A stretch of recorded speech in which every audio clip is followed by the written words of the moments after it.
Keras, Guardians of Hades Romance Series, Book Number 7, written by Felicity Heaton, narrated by Eric G. Dove. Chapter 1. A fist plowed into Keras's jaw, smashing his lips against his teeth, flooding his mouth with the coppery taste of his own blood. He leaned to one side and spat on the pale flagstones of the terrace, stared at the splotches of dark liquid that caught the lights that illuminated the white basilica of Sacré-Cœur, casting a golden glow over the facade and its three domes. A slow grin stretched his lips as the darkness writhed in his veins, jittery with excitement. Finally, a worthy opponent. He had cut his way through 16 demons, using his shadows to eradicate the wretches, keeping them from the Paris gate that linked the mortal realm to the underworld. Not one of them had put up a fight, at least not a fight he had enjoyed. It had been a massacre, too easy for him, lacking the thrill he was chasing tonight. The high he craved, the pain he needed, the only thing he wanted to feel, the only thing he was willing to let himself feel. The sudden white-hot fire of a well-landed blow, the burn that spread outwards from the point of impact, the dull ache of bruised bones, the sharp sting of split flesh, the dance with death, the sweet scent of blood spilling. His blood, his pain, his pleasure. Heat rippled through him at just the thought of it, had his head growing hazy as that need bloomed stronger inside him, goading him into clashing hard with the demons, into letting them strike him. But that pleasure never quite hit the mark. It was always lacking, always a disappointment in the end when it had promised to be perfection. This wretched beast that stood before him promised pleasure that would be everything he needed tonight, though. Pain that would satisfy the darkness coursing through him. Behind him, his younger brothers hollered orders at each other, battling the other 30 demons to keep them from the gate. His senses fixed on them, and he checked they were occupied and unlikely to interfere with his fight. He locked them on Ares first, and then Merrick, and finally Diamond. It had been a month since Diamond had almost died, and 3 weeks since his brother had closed the New York gate, condensing the power that flowed between them down to only 3, Hong Kong, Paris, and Tokyo. Keras had thought the enemy would make their move then, desperate to breach the gates and fulfill their mission. Things had remained too quiet. Until tonight. Keras casually wiped the knuckles of his right hand across his lower lip, clearing the blood away, and straightened, coming to face the large, dark-haired male who had managed to land a blow on him. The demon rolled broad shoulders, his heavy muscles rippling with strength as his bare torso flexed. Behind him, 2 smaller demons waited, warily watching Keras, an opaque membrane flickering over their eyes. They were of the lizard-like breed, able to summon scales to protect them from damage in a fight. His gaze edged back to the larger male. This one was something else. One of the more demonic breeds his father Hades, god-king of the underworld, had banished from his realm centuries ago, exiling them to the mortal realm, just as he had banished Keras and his brothers here when the Moirai had foreseen a great calamity involving the gates between the underworld and the human one. For 2 centuries, Keras had been forced to live in this world, waiting for the enemy who would bring out the calamity to finally make themselves known. 2 centuries of hell. This demon would pay for every year of his exile, every hour, every minute, every second. Keras rolled the sleeves of his black dress shirt up his forearms as he stared the demon down, assessing him, waiting. Beyond the towering male, who had at least 5 inches on Keras, had to stand around 7 foot tall, Ares hurled a ball of fire that cut across the nighttime panorama of Paris that stretched below the hill of Sacré-Cœur. It blasted 2 demons, sending them flying. Their shrieks rose above the sounds of the battle raging around him. The male before Keras kicked off and dropped his shoulder, slammed into Keras's stomach, and lifted him off the ground. Keras grinned and reached his right hand down, gripped the back of the fiend's neck, and sank short claws into his flesh. The wretch grunted, the same pained sound bursting from Keras's lips, as his back hit the flagstones and the demon landed on top of him. Keras didn't release him, not even when the male reared back and smashed a fist into his face, hitting him hard enough that he actually felt it. Instead, Keras called on his shadows. They poured from beneath him, eager to feed, hungry to join the battle. They were never satisfied. Neither was he. The two lizard-like males ran at him, joining the fray as they nimbly dodged his shadows, twirling to evade each sharp slash of them as they lashed at the demons, keeping them away from the one they had decided to protect. That male bore down on him, grinning to reveal razor-sharp fangs, the light of victory in his dark eyes. Foolish male. Keras dragged the demon towards him. The male resisted, straining to maintain his position atop Keras. But it turned out he wasn't strong enough after all. Keras gritted his teeth, his muscles clamping down on his bones as he yanked the male down to him, so they were nose to nose. "Who sent you?" he whispered, malice lacing his deep voice as the darker side of his blood writhed faster, eager now, anticipating what was to come. The demon managed to shake his head. Keras sank his claws in deeper, ripping a grimace from the male. "Who sent you?" he repeated, his tone gaining darkness as his shadows finished tearing apart the demon's two comrades and turned towards him. They rose up around the demon, who flicked fearful glances at them as they circled him, snapping at the ground beneath Keras, waiting for his next command. "Speak, and I will spare you." Keras held back his smile, kept his green eyes fixed on the male, even as they wanted to grow hooded. The pleasure that coursed through him at the thought of obliterating this demon almost too much for him to conceal. He searched the male's eyes, seeking the answer there instead. The world dropped away as he fell into the demon's mind, as he sifted through wave after wave of memories, seeking the one he desired to see. A face shimmered into being in the darkness. Tropical blue-green eyes, blonde hair, feminine. The Fury, Meadow. Keras seized hold of the memory and snarled when it slipped through his grasp and he found himself staring up at the night sky, at the faint pinpricks of stars that blanketed it. He looked to his left, at the demon as he tumbled across the pavement and struck a wall. "We talked about this." Ares loomed over Keras, a shadow in the darkness in his black jeans and t-shirt. The heat that shimmered over his big body caused the stars to wobble, his brother's ability to command fire manifesting itself as his mood blackened and his control slipped. Flames lit his brother's dark eyes with sparks of crimson and gold. "No more probing minds, not after last time." Keras frowned at him, not hiding his anger for once as it surged through him. He pushed onto his feet and glared at his younger brother, staring right into his brightening eyes. "We did talk about this." He tipped his chin up. "I believe you know what I said." That Ares had no place ordering him around. He was the firstborn of Hades, the leader of their side, a position he hadn't wanted but one he had taken on, one that came with a weight of responsibility that was a constant burden on his shoulders. Ares huffed, causing his black t-shirt to stretch tight over his broad chest, and his dark eyebrows met hard. "Fine, whatever. Break your mind. Go ahead. Be as reckless as Cal or Valen." He gestured towards the demon. Keras fixed his senses on the male as he lumbered onto his feet, and hesitated.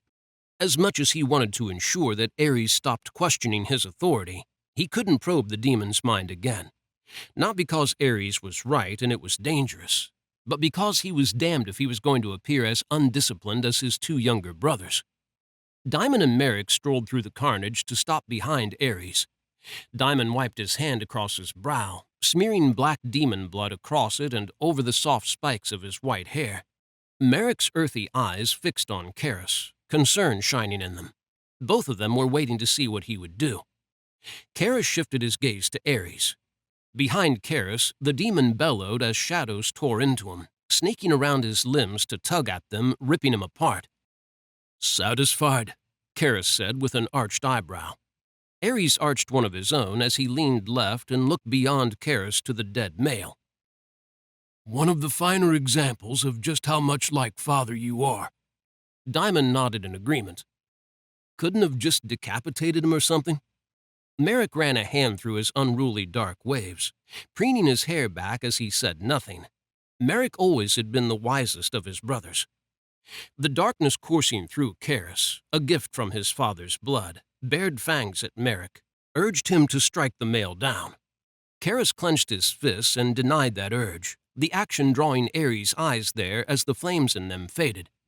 The edge to his brother's gaze as he lifted it to lock with Keras's told him that he knew he was holding back his darker side, and he knew why. Thankfully, Ares didn't call him on it. "Did you see anything?" Ares muttered, his tone telling Keras that he didn't like that he had probed someone's mind, but that he wasn't going to berate him about it anymore. "I saw Meadow. I believe she gave this male the order to come to this gate tonight."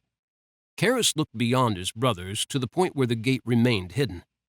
The other world flashed over the panoramic view of Paris, turning pristine buildings into crumbling, flaming ruins in the blink of an eye. A gift from the Moirai. He and his brothers were cursed to see the future of this world should they fail. Over the past 4 weeks, they had all been seeing it more frequently. A sign that the final battle was close? Keras wished the enemy would make their next move. He was growing impatient, and he wasn't the only one. All his brothers were on edge. Even their father was restless. Hades had his legion scouring the underworld for the traitor goddess Nemesis. One they had learned was with the enemy. The female had gone to ground, but Hades would find her. She couldn't leave the underworld, not with the gates to the mortal world closed to traffic. There were only so many places she could hide. Sooner or later, she would be caught. "We need this gate closed." Keras looked back at his brothers. "You can't be serious." Diamond moved a step closer and flicked a glance at Ares and Merrick as he adjusted the collar of the navy turtleneck he wore beneath his long black cotton coat.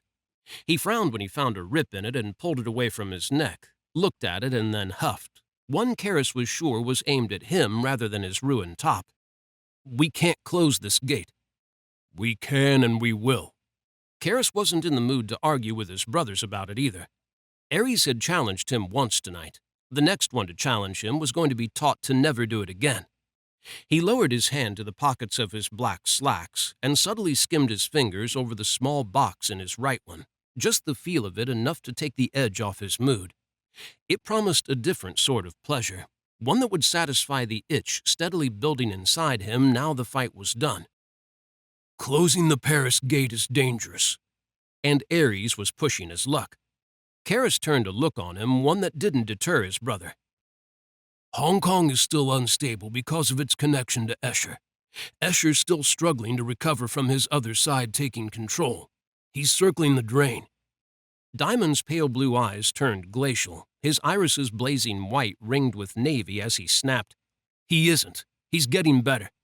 His brother had been on edge since his sorceress Cassandra had argued with him about coming with them tonight. Diamond was always on edge whenever Cassandra wanted to join them in a fight, or on a patrol, or anything that involved her leaving the grounds of the Tokyo mansion, stepping outside the powerful wards that protected it from demons. While Keras didn't care about their frequent lovers' spats, he did agree with Diamond. The enemy were targeting Cassandra for her ability to use necromancy magic. It was better she remained locked away in the mansion where she would be protected by the wards that stopped demons and their enemy from entering the grounds. Just as it was better Mirinda, one of the 2 remaining Furies, stayed there too.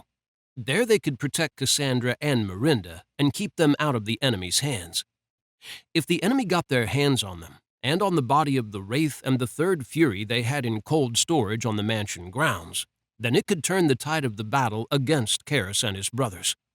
The enemy would force Cassandra to bring the Wraith and the Fury back from the dead. With that Fury back on the field, Meadow would grow stronger again, and with Mirinda in their possession to complete the cycle of power that flowed between the 3 goddesses, the Erinyes, it would be a catastrophe. The air chilled around him, pulling him out of his thoughts.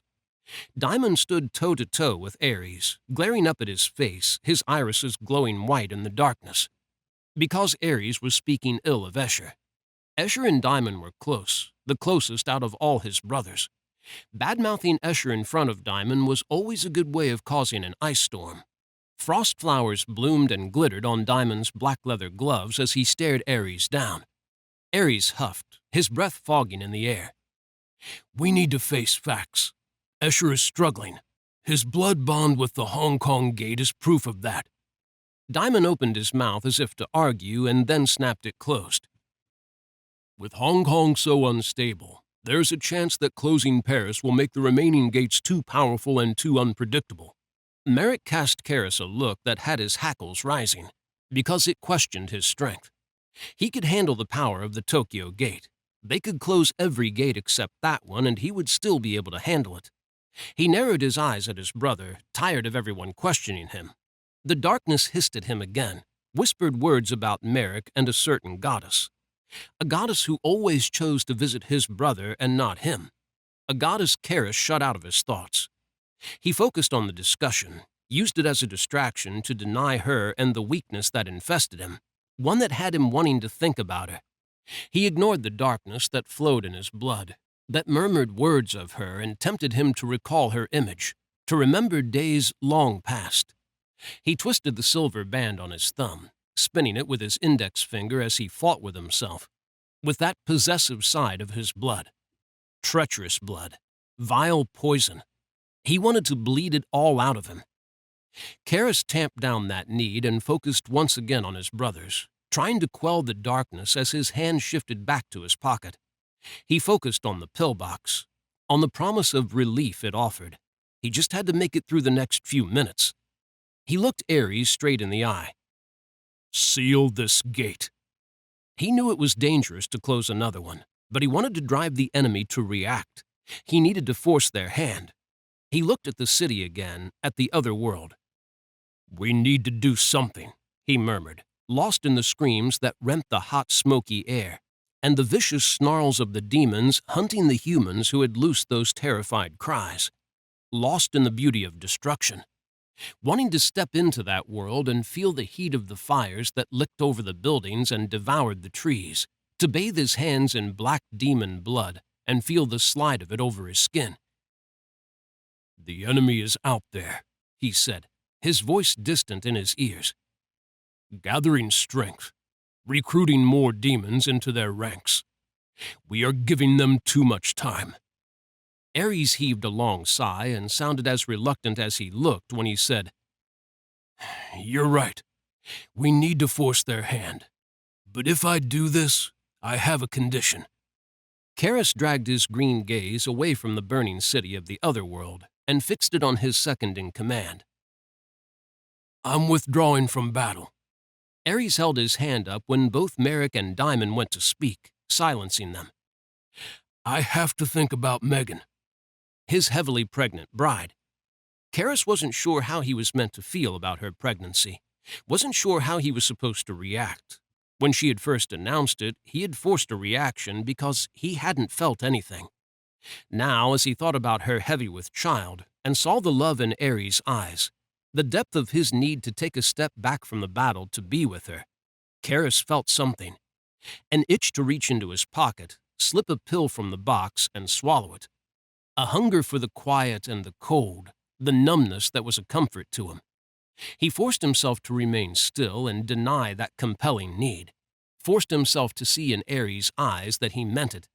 His brother, who had always adored fighting above anything else, wanted to be benched. The world truly was ending. "Very well, but if we need you, you will have to fight." Keras kept his tone even, devoid of emotion as he held his brother's gaze, ensuring that Ares knew he meant every word. Ares nodded. "If it really comes to it, I'll fight. But if it's shit like tonight, I need to prioritize Megan." Keras was fine with that as long as both of them understood what was at stake, and that when the time came, Ares needed to be in the thick of things with the rest of them. He wouldn't sideline his best warrior just because the carrier female was pregnant. Ares held his hand out to Diamond. Diamond leveled a black look on Keras as he drew his coat back and slipped a small throwing knife free of the holster that sat snug against his ribs over his navy turtleneck. He slapped it down into Ares' hand. "Still think this is a bad idea?" A light entered Ares' eyes as he looked at Diamond, one that warned Keras that Ares thought it was a bad idea too. The lengths Ares was willing to go to in order to be taken off the field had curiosity rising to the fore. Just how far would Ares go to protect Megan and his unborn child? Would he turn on his own brothers? Join the enemy? Keras immediately discounted those thoughts, shutting them down. Ares was loyal, fiercely so. He would never turn on his family, on the underworld. He served it as faithfully as Keras did. A bright blaze of violet light dampened his vision, and he squinted off to his right, at the hovering orb that twisted a few feet off the ground. It rose higher into the air and began to expand, chasing back the night as it formed a disk, the center of the gate. It reached 5 feet across and then 10. This was the only gate that stood vertical. The light of it obscured the panoramic view of Paris, dampening even the bright beam of the Eiffel Tower as it pulsed, a wave of power emanating from it that buffeted him. A band emerged from the central disk, shimmering with rainbow light as it grew. Glyphs appeared around it, symbols that shone brightly as another ring appeared from the center. Similar markings filled that ring as it twisted in the opposite direction to the first, lazily rotating clockwise around the disk. The power lacing the air grew, hummed in his bones as the gate formed, almost a dozen rings spreading outwards before it stabilized. Keras looked to Diamond and Merrick. "Be on your guard."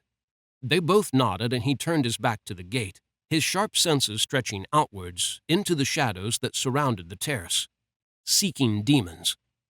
Ares muttered something behind him, and the scent of his brother's blood laced the night air, rising above the fetid stench of spilled demon blood. Keras kept his focus on the world around them, hunting for signs of demons as Ares worked to close the gate, using a combination of his blood and wards, a sort of spell contained in a glyph to seal it.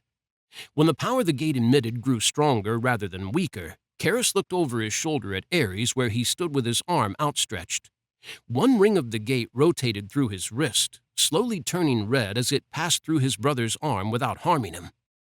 "Starting to see why you kids passed out when doing this," Ares grumbled, his tone warm and the humor in it out of place. "Not really envying you for once." Diamond glanced back at Ares. "Holler if you need an assist, though." "Nah, I got this." Ares squeezed his fist, and more blood dripped from the cut on his wrist. How much blood would it take to give Ares the control he needed over the gate in order to seal it? Diamond had spilled a lot to close the New York gate, and had been out cold for close to 5 days as a result of sealing it. The Paris gate was older and had been more powerful before they had started sealing the gates, condensing the power that ran between them down to only 3. Sweat beaded on Ares' brow and turned to steam as he gritted his teeth, the heat that danced around him rising as his brother called on more of his strength. The air warmed, the subtle scent of fire beginning to fill it.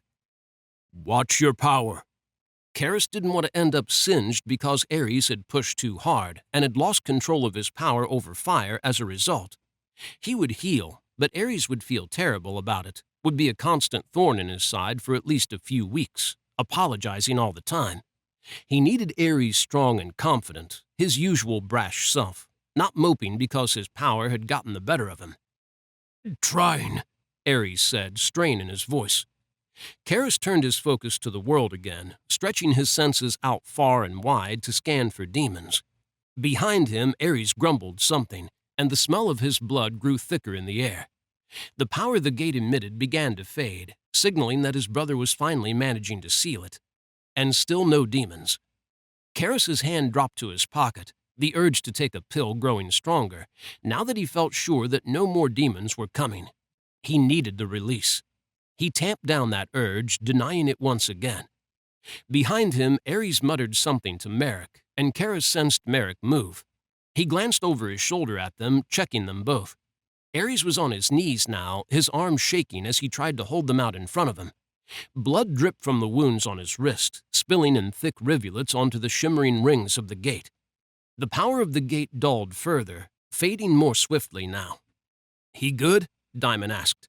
Merrick nodded. Ares grunted and sagged further, leaning forward.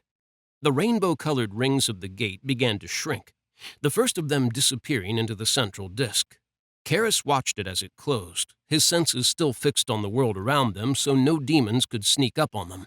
As the final ring of the gate shrank into the central disk, the sense of power it emitted disappeared completely, as if the gate wasn't there. The violet disk contracted too, and then winked out of existence in a bright, violent flash. Ares sank onto his side, hitting the pavement. Diamond rushed to him and dropped to his knees beside him. Merrick checked Ares over and then looked up at Keras. He's out cold. It was to be expected." Keras looked down at his brother where he lay sprawled on the pavement. "We should get him home." Because Keras was itching for a pill and needed his brothers away from him, occupied so he could be alone. Merrick dutifully stooped and picked Ares up off the ground and stepped with him, teleporting him back to Tokyo. Diamond lingered. "I'll clear up this mess." Keras kept his gaze away from Diamond, scanning the dead demons for any sign of life, the itch to fight still burning in his veins, colliding with the urge to take a pill.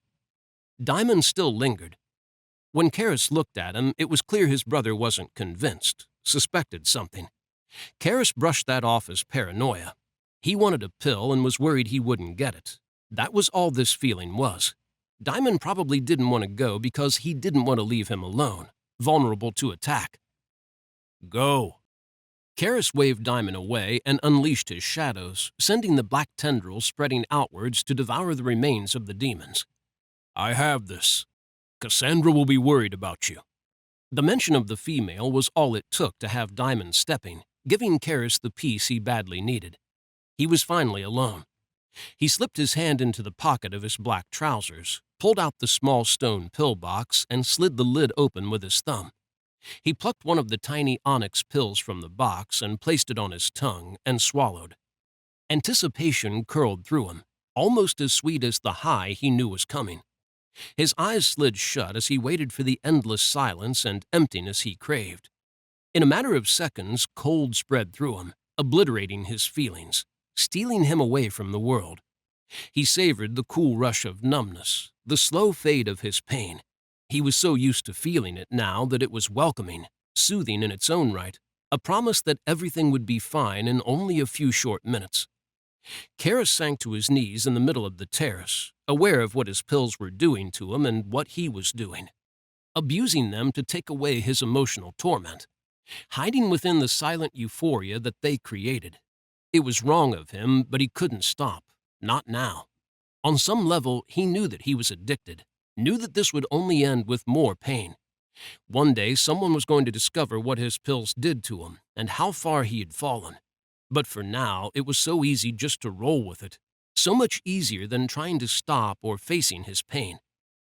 The chilling numbness sank deeper into his bones, stealing away the last shred of his emotions, freeing him from them. But not from the gnawing hunger in his gut, a craving for violence, an itch he couldn't scratch no matter how many demons he killed or how many times he danced close to death. That persistent itch, that constant need, rode him harder and harder each day. Keras stared at the city, and then the few remaining dead demons as his shadows swirled around them.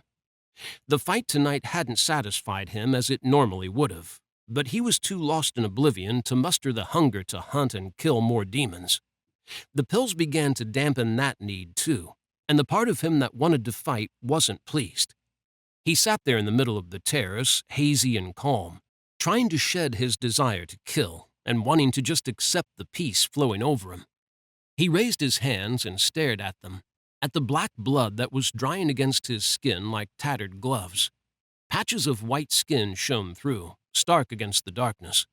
His hand slipped out of focus as he sought the quiet warmth within, but it evaded him, that persistent itch for violence plaguing him.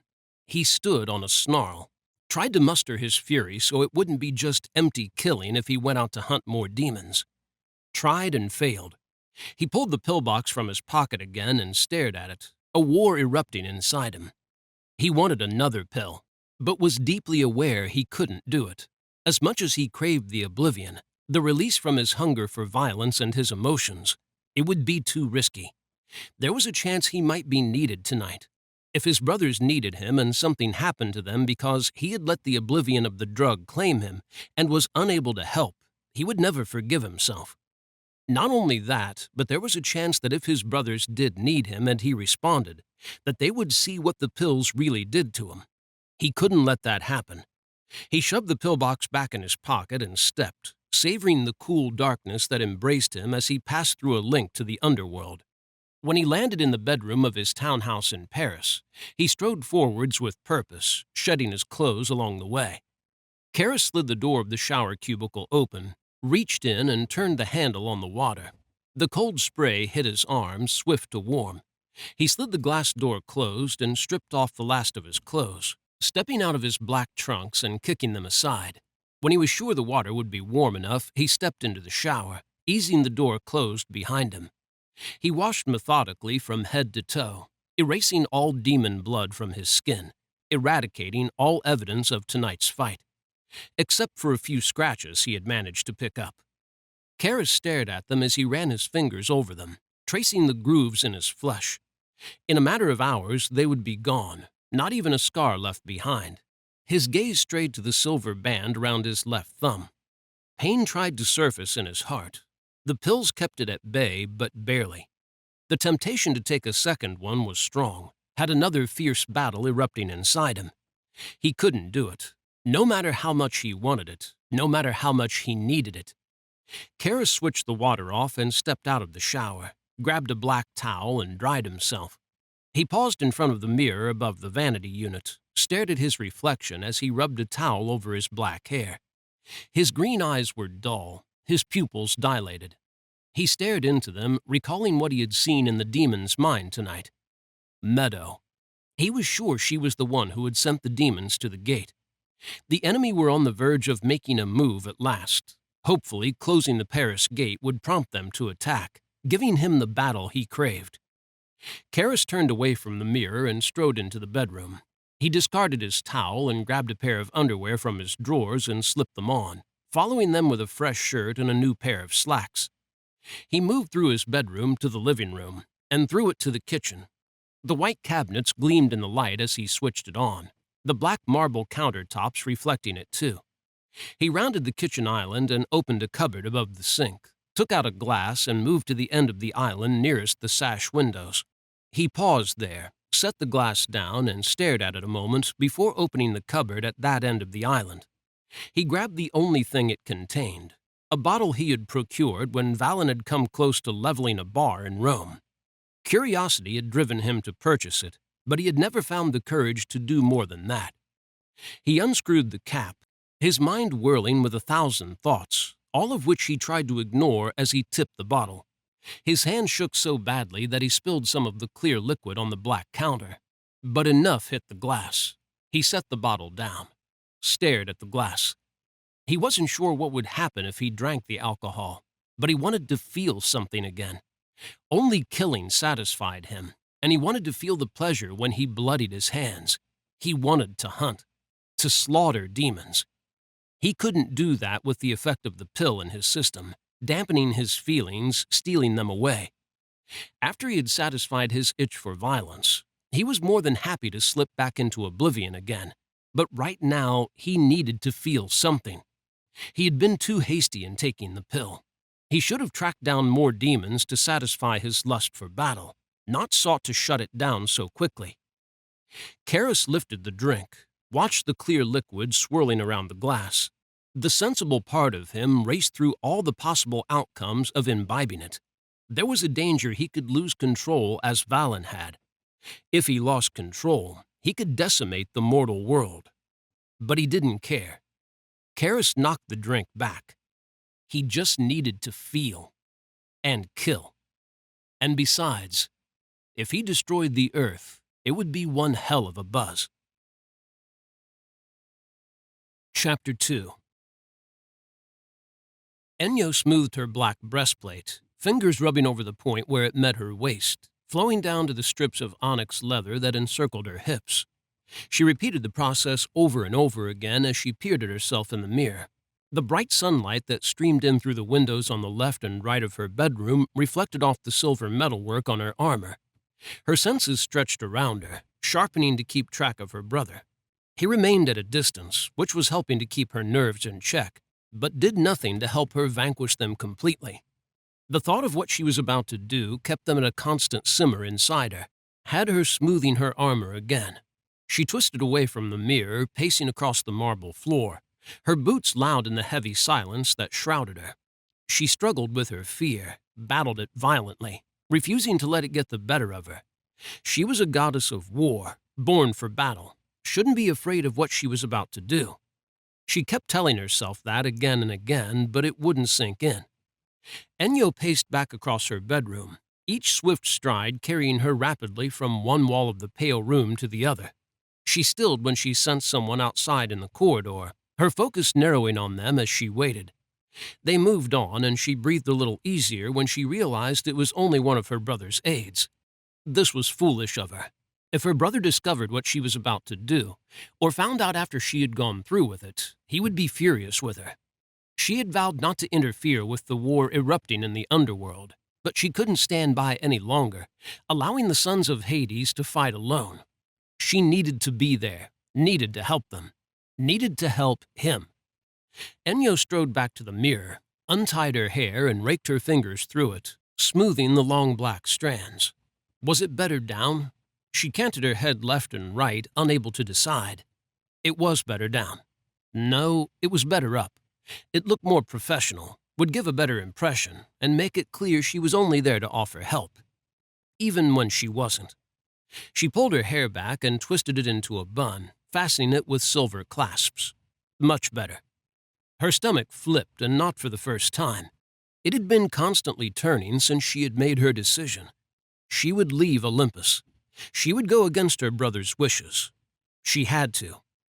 So why was she still here? Why couldn't she find the courage to face him? Enyo blew out her breath, seeking the resolve she had felt when she had spoken with Merrick. She needed to do this. She needed to see Keras again. She needed to face him. She was a goddess of war, not a weak little maiden. But the thought of facing Keras was more terrifying than the thought of entering a battle where it was only her against 10,000 powerful enemies. She pivoted away from the mirror, crossed the room to her wardrobes, and rifled through her dresses. She stopped herself, looked down at her armor. She looked fine in it. She was just delaying things now. Enyo drew down another deep breath and summoned the power to teleport before her nerve failed her again. Light whirled around her, and when it dissipated, she was standing on the zinc roof of a Parisian townhouse. She stared across the road at the building opposite her, all of her focus on it, her nerves rising faster now. Keras was in there. She could feel his power, and God's. It was a sweet comfort and a torment at the same time. How long had it been since she had felt this? How long had it been since she had seen him? She slowly eased into a crouch, planting one hand between her spread knees for balance. The night air was cool around her, heavy with the scent of rain. In the distance, thunder rumbled. Enyo lingered, eyes fixed on the warmly lit windows of the pale townhouse opposite her, heart thudding against her chest. That heart shot into her throat when a black shadow moved across one of the windows to the right of the building, drawing her gaze there. Keras. She swallowed to wet her dry mouth as she watched him move around the room. A trickle of excitement ran through her blood, an urge to move closer so she could see him more clearly filling her. She wanted a better look at him, not these stolen moments where she couldn't see all of him. She wanted to see if he was as she remembered him. But still she hesitated. Her mind filled with when they were last together, and she cursed her own weakness. Keras wouldn't want to see her, and she could understand that. She despised how she had acted then, how weak she had been, allowing her brother to manipulate her and use that weakness against her. He had taken her fear, all of her doubts, and molded them into a weapon, and she had been blind to it.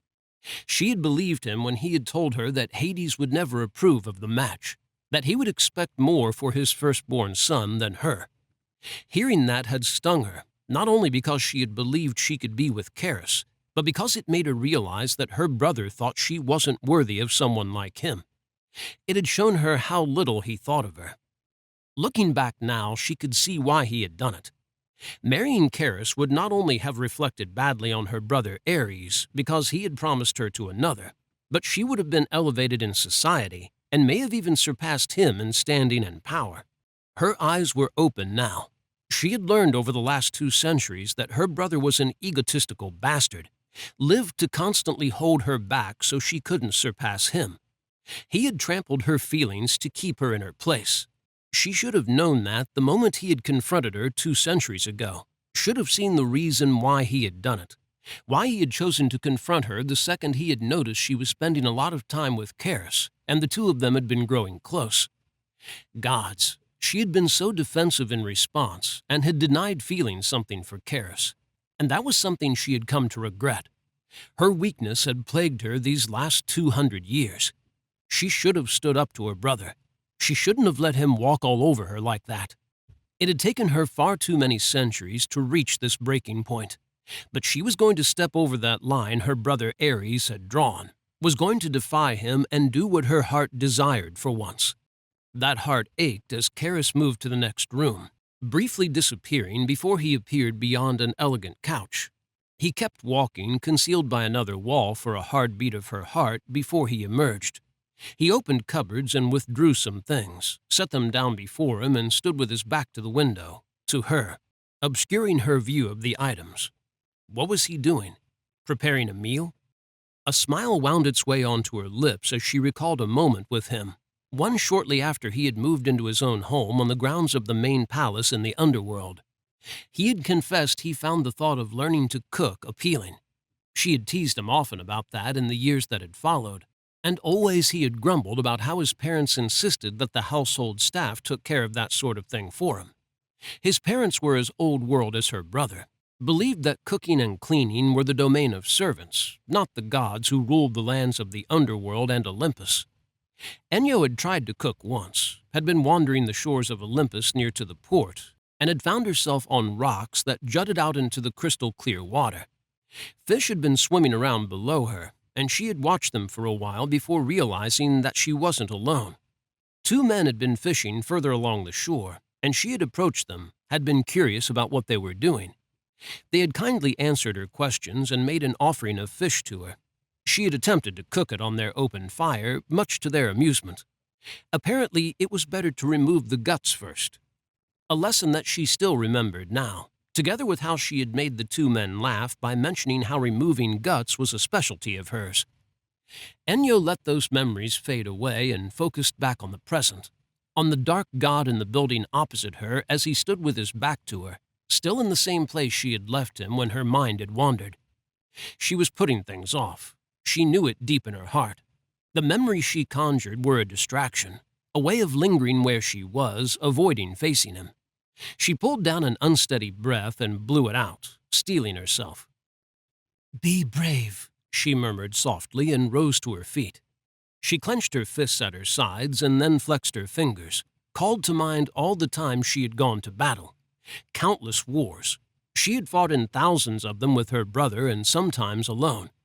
This was no different to them, and no more frightening. It was, though.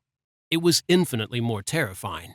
She hadn't seen Keras since he had been banished to this world, since she had told him that she was betrothed to another.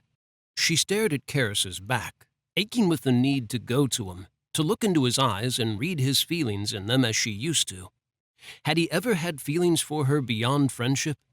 He had closely guarded his heart when she had known him, had never given her a clear indication that he felt the same way as she did. Maybe if he had, she would have found the courage to defy her brother 200 years ago.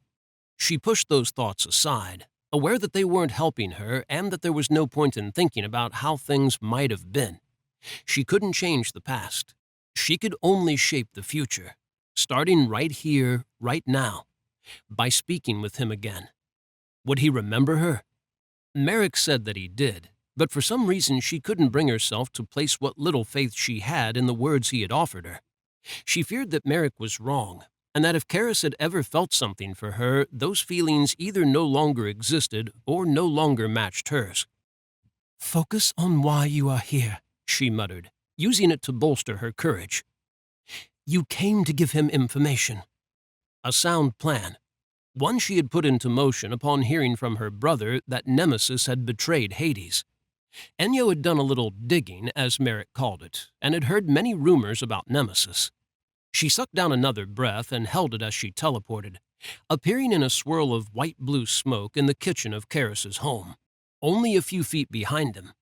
Her heart thundered, blood rushing like a torrent through her veins, as nerves instantly crashed over her, had her hands shaking so badly she had to ball them into fists at her sides. To distract herself from her fear, she took in the room, not missing how different it was to Merrick's Spanish villa. It suited Keras. There was an understated elegance about the room, a sense of luxury in every small detail. Clean white walls, crisp polished wood, delicate fabrics on the chairs seated around the table to her right, a chandelier that twinkled at her through the doorway beyond it, the crystals and gold reflecting warm light. She could only imagine the money Keras had poured into his home. It was opulent, befitting of the firstborn of Hades. It was also very neat. Everything had a place and was in it, and not a speck of dust marred the furniture. She had never noticed how neat Keras was. Her gaze strayed back to him, her heartbeat going off the scale again as she mustered her courage, as curiosity tugged a question to her lips. Why hadn't he sensed her yet? Maybe he had. Maybe he was aware of her and too angry with her to face her. She studied him and frowned when she sensed no anger in him. She would have pondered whether he was struggling with other emotions, only she couldn't sense anything coming from him, which was odd. She had been attuned to him once, able to detect the slightest shift in his feelings. Perhaps in their years apart that skill had grown rusty, or a distance had grown between them, stealing it from her. Enya watched him for a few seconds more, giving herself time to grow accustomed to the fact it was Keras before her. His rich masculine scent was the same, teased her senses with earth and spice, had her recalling the time she had fallen asleep resting against his shoulder in the secluded arbor in her brother's garden. It warmed her, soothed her, gave her the courage she had been lacking as he opened the cupboard set into the kitchen island in front of him and bent over. "It has been 2 centuries since I last laid eyes upon that fine backside, but I do believe I would recognize it anywhere." Enya cringed as she finished saying that, sure she had made a terrible mistake and he wouldn't remember that day several hundred years ago, when they had been hunting in the mortal world and his horse had bolted. She had found him thrown face first into a bush, his backside sticking out of it, and had remarked about recognizing his fine backside. 10 seconds trickled past. Keras straightened and turned. "Enya." When he smiled at her, his emerald eyes lighting up with it, all of her nerves rushed out of her, replaced with warmth that heated her right down to her marrow, to her soul. Gods, he was as gorgeous as she remembered, and something hit her hard. She had missed him so badly. Surprise swept through her when he stepped into her and wrapped his arms around her, swiftly giving way to a lightness that chased every shadow from her heart, every fear from her mind as he held her. She hugged him back, closed her eyes, and told herself to keep it together and not be weak. She leaned into his embrace, fighting tears that stung her eyes. A whirlwind of emotions swept through her, tangled ribbons of them that pulled her along with them, had her spinning as she held him. She kissed his cheek, secretly breathed him in. He still smelled the same, still felt the same, if not better. It had been centuries, but she had never forgotten how good it felt to be in his arms. She did her best not to cling to him, not to let him see how deeply his friendly greeting was affecting her, as a single thought spun through her mind. It was Keras, his cheek beneath her lips, his strong arms around her. She pulled herself together and withdrew her lips before she ended up making a fool of herself, if she hadn't managed that already. Keras drew back and smiled at her. "Anyone would think you had missed me." She laughed but couldn't deny it. "There isn't a man in all the underworld who can hug like you do." His arms dropped away from her as he stepped back, the embrace over too soon, and she schooled her features to hide her disappointment. Her nerves began to rise again as silence stretched between them once more, as he stared at her and she swore something lit his green eyes, something cold and dark. "I have been scouting the underworld," she blurted and cursed herself. She crushed her nerves. They rose back up again, persistent and more than a little annoying. She needed to appear strong, as confident as she used to be. She needed Keras to believe she had only come to relay information to him, at least until she felt sure of a few things, like whether or not he hated her now. "People have been seen entering Nemesis's realm over the last few decades. Not the usual gods or goddesses who are summoned there either. I heard several reports that people of an unknown breed had visited her." Keras leaned his backside against the black counter of the island and folded his arms across his chest. Her gaze crept down to it, to the onyx material that hugged his lean, muscled figure. The modern dress of the mortal world suited him, accentuated his fine figure, revealing his long legs and how his wide shoulders tapered into a trim waist. What breeds? His deep voice rolled over her, warming her and making it hard to think. I am not sure. That was the truth, and not just because she felt a little addled being in his presence again, was still a little off balance from the hug he had given her. There were reports of both males and females, but none of them gods or goddesses, not even demigods of note. But I cannot be certain there are not some involved. I can question the people who spoke of them and see if they know. Perhaps even visit the communities and ask questions there. If more hellspawn are involved, Father would want to know. Hellspawn, a term he and his brothers often used for the breeds Hades had allowed to remain in the underworld after the last rebellion. The breeds that had been banished had been renamed demons, a word that sounded more like a vile curse whenever Hades or Keras had spoken it in front of her. Keras dipped his head, and a damp ribbon of black hair slipped onto his brow, curled there and caressed his pale skin. He had bathed recently. Just the thought of him doing such a thing had heat licking through her veins. She fought it and subdued it, aware that Keras's senses were strong, and not wanting him to detect the desire that still burned inside her despite their centuries apart. He swept the rogue strand back and ran his long fingers through his hair. Thank you for your information. Enyo frowned at that, his cold response causing her nerves to gain ground. Was he angry with her because she had never come to see him? Merrick had told her more than once that she caused him trouble when she came to see him rather than Keras, that Keras was always furious with him. Was he furious with her, too? He leaned to his right and went to turn. Her gaze snagged on the bottle on the black counter and the empty glass beside it. What is that? She jerked her chin towards it. Keras didn't even glance at it. An experiment. She read the red and white label. Vodka. She knew what that was. Alcohol? Her gaze leaped back to collide with his as shock rippled through her. I thought that... Keras cut her off. Valen tried it and went off the deep end. Off the deep end?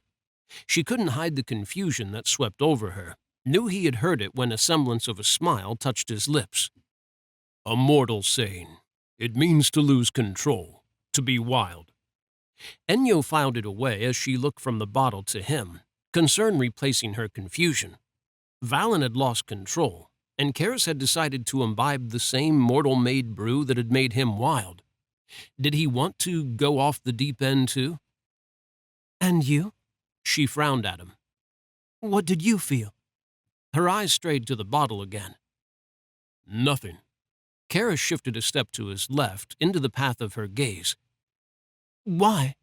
She lifted her eyes back to his, unsure whether she was asking him why it hadn't worked, or why he had done something as reckless as drinking mortal alcohol when he knew how badly it affected him and his brothers. He hiked his shoulders. I'm still trying to figure that one out. Enyo moved around him deeper into the kitchen, curiosity and concern pulling her forwards, flooding her with a need to see the bottle. How much did you drink? He took hold of it before she could get a look at it by moving around him and held it up for her to see. A third of it was missing, far more than she had expected.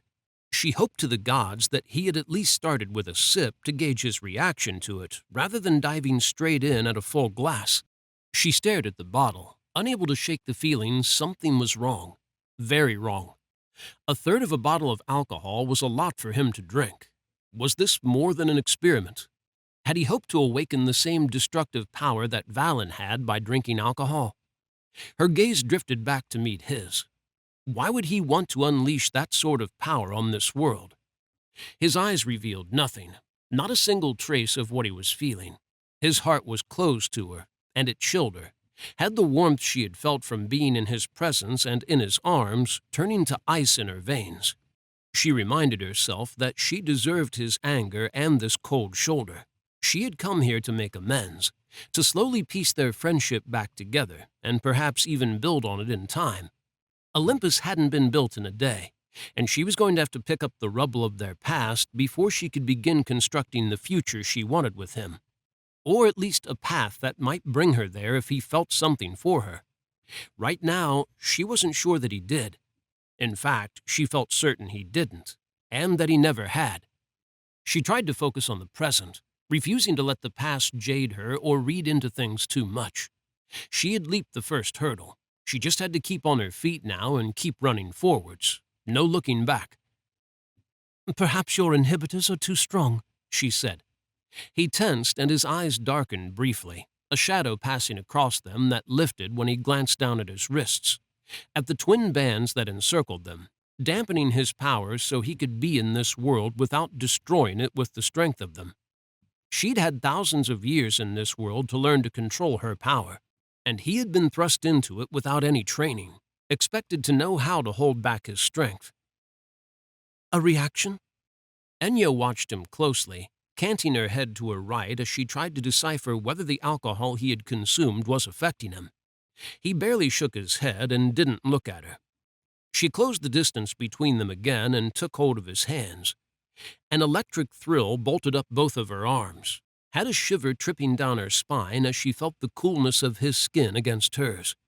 He had always run a few degrees colder than her, something she blamed on his father's genes.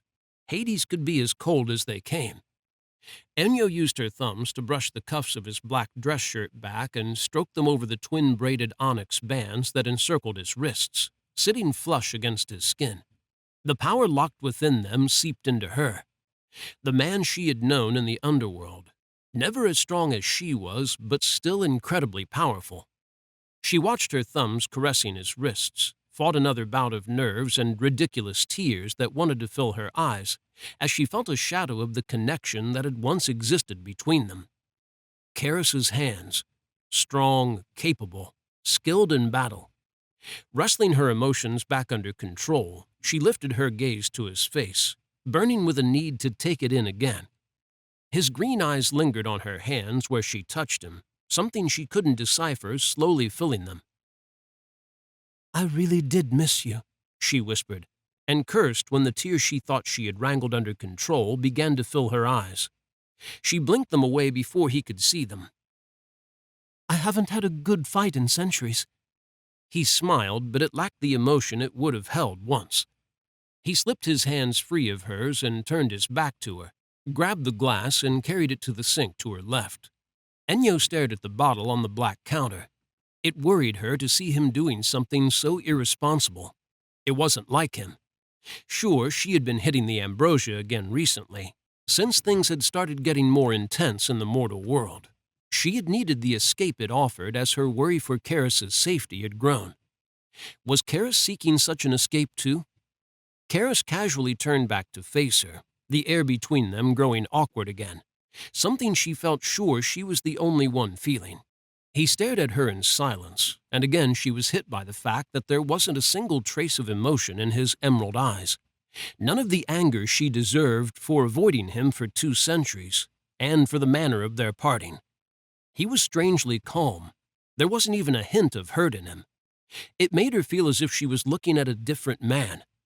In the centuries she had known him, Keras had always shared his father's personality, often calm on the surface but seething with powerful emotions beneath, a churning and dangerous mass of them that were liable to erupt to the surface at any moment. He had always been unpredictable. She had never known when his temper would snap, but she had always known when he was angry. His tone had never revealed it, but his eyes had. Now those eyes were empty as they gazed at her. She thought about the things Merrick had said to her and the messages Valen had sent, and felt they were both right. Something was wrong with Keras. Very wrong. Keras cleared his throat, seeming to shake himself out of whatever thoughts were keeping him quiet, and approached her again, narrowing the gap between them down to a foot. He leaned against the counter again, folded his arms over his chest, and said, "How does your brother Ares fare?" She couldn't hold back her smile. "He grows impatient for battle and has been pursuing Aphrodite again." Keras lifted his left hand and touched the small black heart-shaped mark on his cheek, where the goddess had kissed him when he was a baby, bestowing her favor upon him. His fingers swept backwards, brushing the pointed tip of his sideburn that accentuated his cheekbone, and then he ran his hand around the back of his head, let it drop to his neck, drawing her eyes with it. Her gaze lingered on his throat, watching the fast tick of his pulse. She wasn't the only one who was nervous. Perhaps that was why he was being so quiet and distant. He was feeling as unsure about things as she was. "How does your brother Ares fare?" she said, tickled by the fact he had remembered their old greeting. He sighed. "He is fallen for a mortal carrier, and they are with child." She smiled again, warmth blooming inside her once more. "That's wonderful. My brother will be pleased to hear it too. He had always foreseen that your brother would father strong males." "The child is female." For a brief moment, emotions broke to the surface in his eyes, a combination of concern and hurt, but then they were gone as if he had erased them. "What brings you here?" He averted his gaze, glancing at the bottle he had left on the island behind him. All of the warmth she had been feeling rushed out of her, and cold swept in behind it to fill her chest. He wanted her gone. He was angry with her. She might not be able to see it in his eyes for some reason, but she knew him well enough to detect in his body language and his manner of speaking that she truly had upset him all the time she had spoken with his brother instead of him.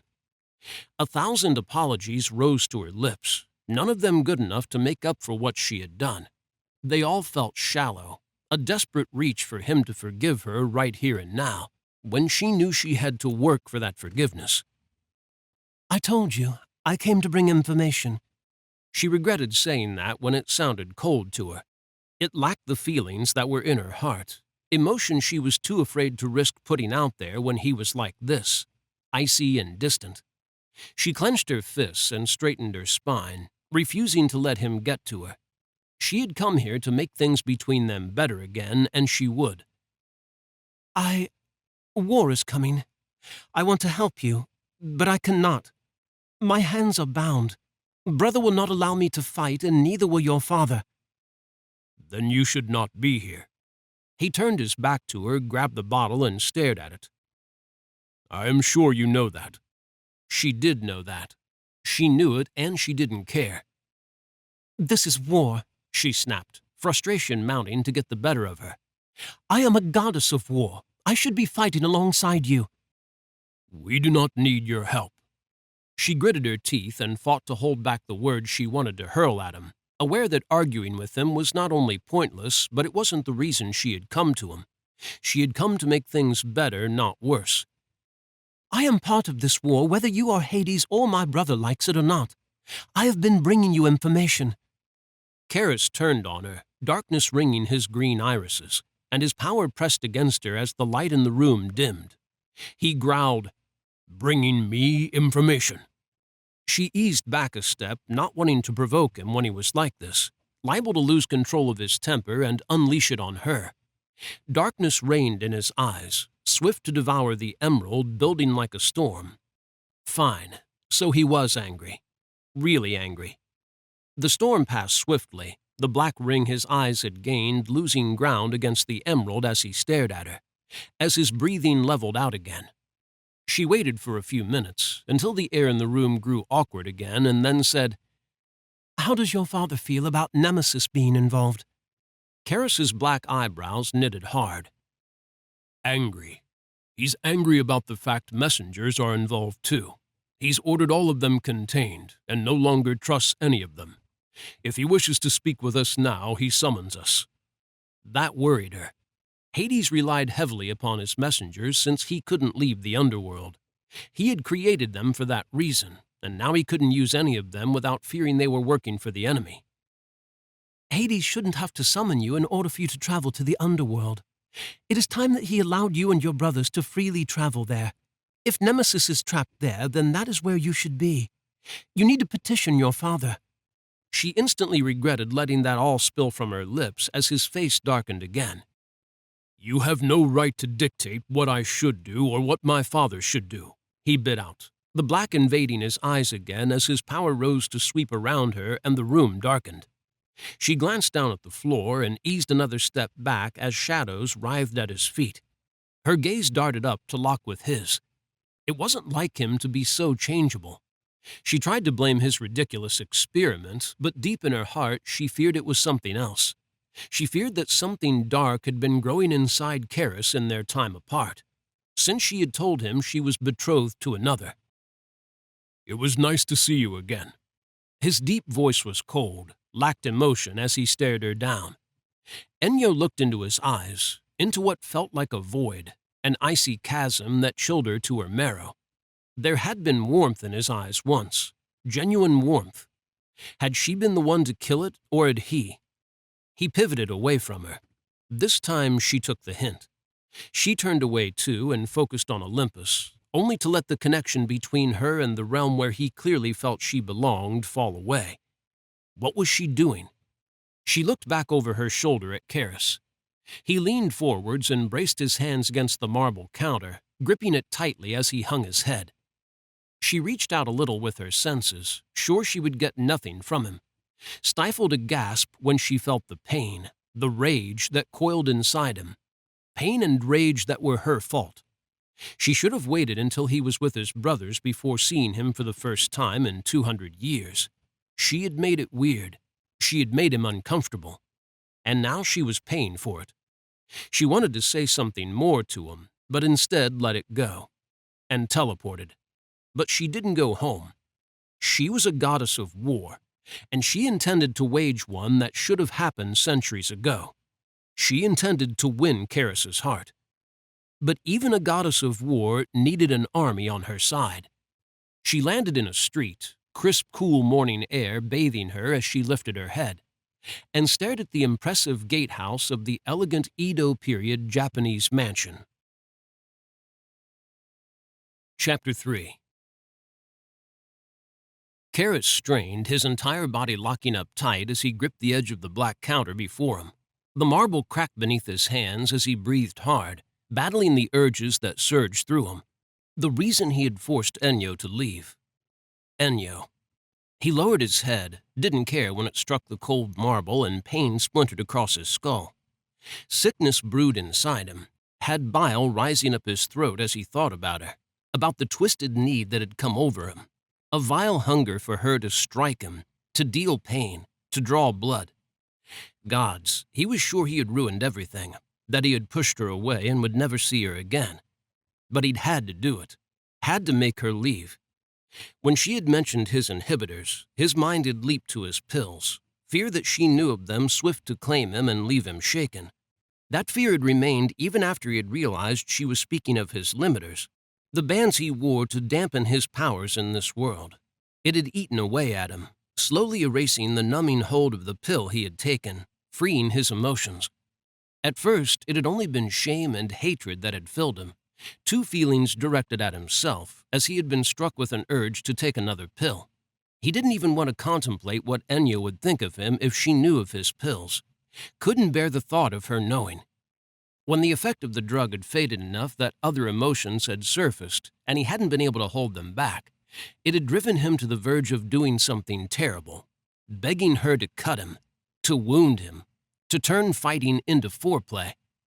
When he was certain he was alone, he managed to convince himself to release his tight grip on the broken marble and reached a shaky hand into his pocket. He fumbled with his pillbox, frantically scrambled for it as it tumbled from his hand and clattered across the counter. He seized it before it fell over the edge and clutched it to his chest, breathing hard as fear collided with the darkness inside him, with the emotions he didn't want to feel. They choked him, filled him to the point where he gasped for air, for relief from their cloying touch. His hand shook violently as he struggled to open the black pillbox. It fell from his grip again, landing on the counter before him. Keras stared at it, his ragged breaths coming faster, filling his ears as he battled the urge to take another pill. His mind filled with Ennio. Gods, she had been as beautiful as he remembered, her jade eyes soft with emotions that she never concealed from him, making him feel humbled that she was so open with him, and wretched at the same time because he concealed everything from her. He sank against the counter, the marble blessedly cool beneath his overheating cheek, and the pillbox growing out of focus as he replayed every moment with her, as he drew down deep breaths to catch her lingering scent of lilac. Gods, it had felt good to hold her again. Too good. Holding her had been a mistake, had awoken fierce needs within him. He still battled those needs, his lust for her strong, his body breaking under the strain. A deep ache throbbed within him, hunger for her touch and to have her at last. He closed his eyes, squeezed them hard. He was a fool for her. He always had been, and he feared he always would be. She was his weakness, and she would be his downfall. He felt sure of that, because he had never stopped loving her. It was the one emotion he had wanted to shake, to kill, and the only one he couldn't. It had plagued him throughout his years on Earth, torturing him and driving him to the brink of insanity, pushing him to take the pills that offered him some small fraction of relief from the pain, because she could never be his. He was a fool, loving someone who belonged to another. He stared at the ring on his thumb and reached for it with his other hand, brushed his fingers over it as emotions bubbled to the surface, feelings he wanted to hold back but didn't have the strength to do so. She had stripped it from him. His thoughts drifted, conjuring the times long ago when they had been together, recounting all the times she had smiled at him, remembering the moment when his feelings of friendship had slowly grown into something more for him, despite the fact he had known she was betrothed to another, and how sure he had been that her feelings for him had been changing too. When his father had told him that he was sending him and his brothers to the mortal world, banishing them from the underworld, he had been angry, hadn't wanted to leave because part of him had been aware that Ennio couldn't go to the mortal world unless a war was in progress there. The thought of leaving her had cut him deeply, drawing out his darker side, rousing a fierce determination to fight his father on the decision, and do whatever it took to remain in the underworld, where he could see her as much as he wanted, where he could convince her to love him instead, to marry him instead. And then she had come to him and told him that her betrothal had been formally announced.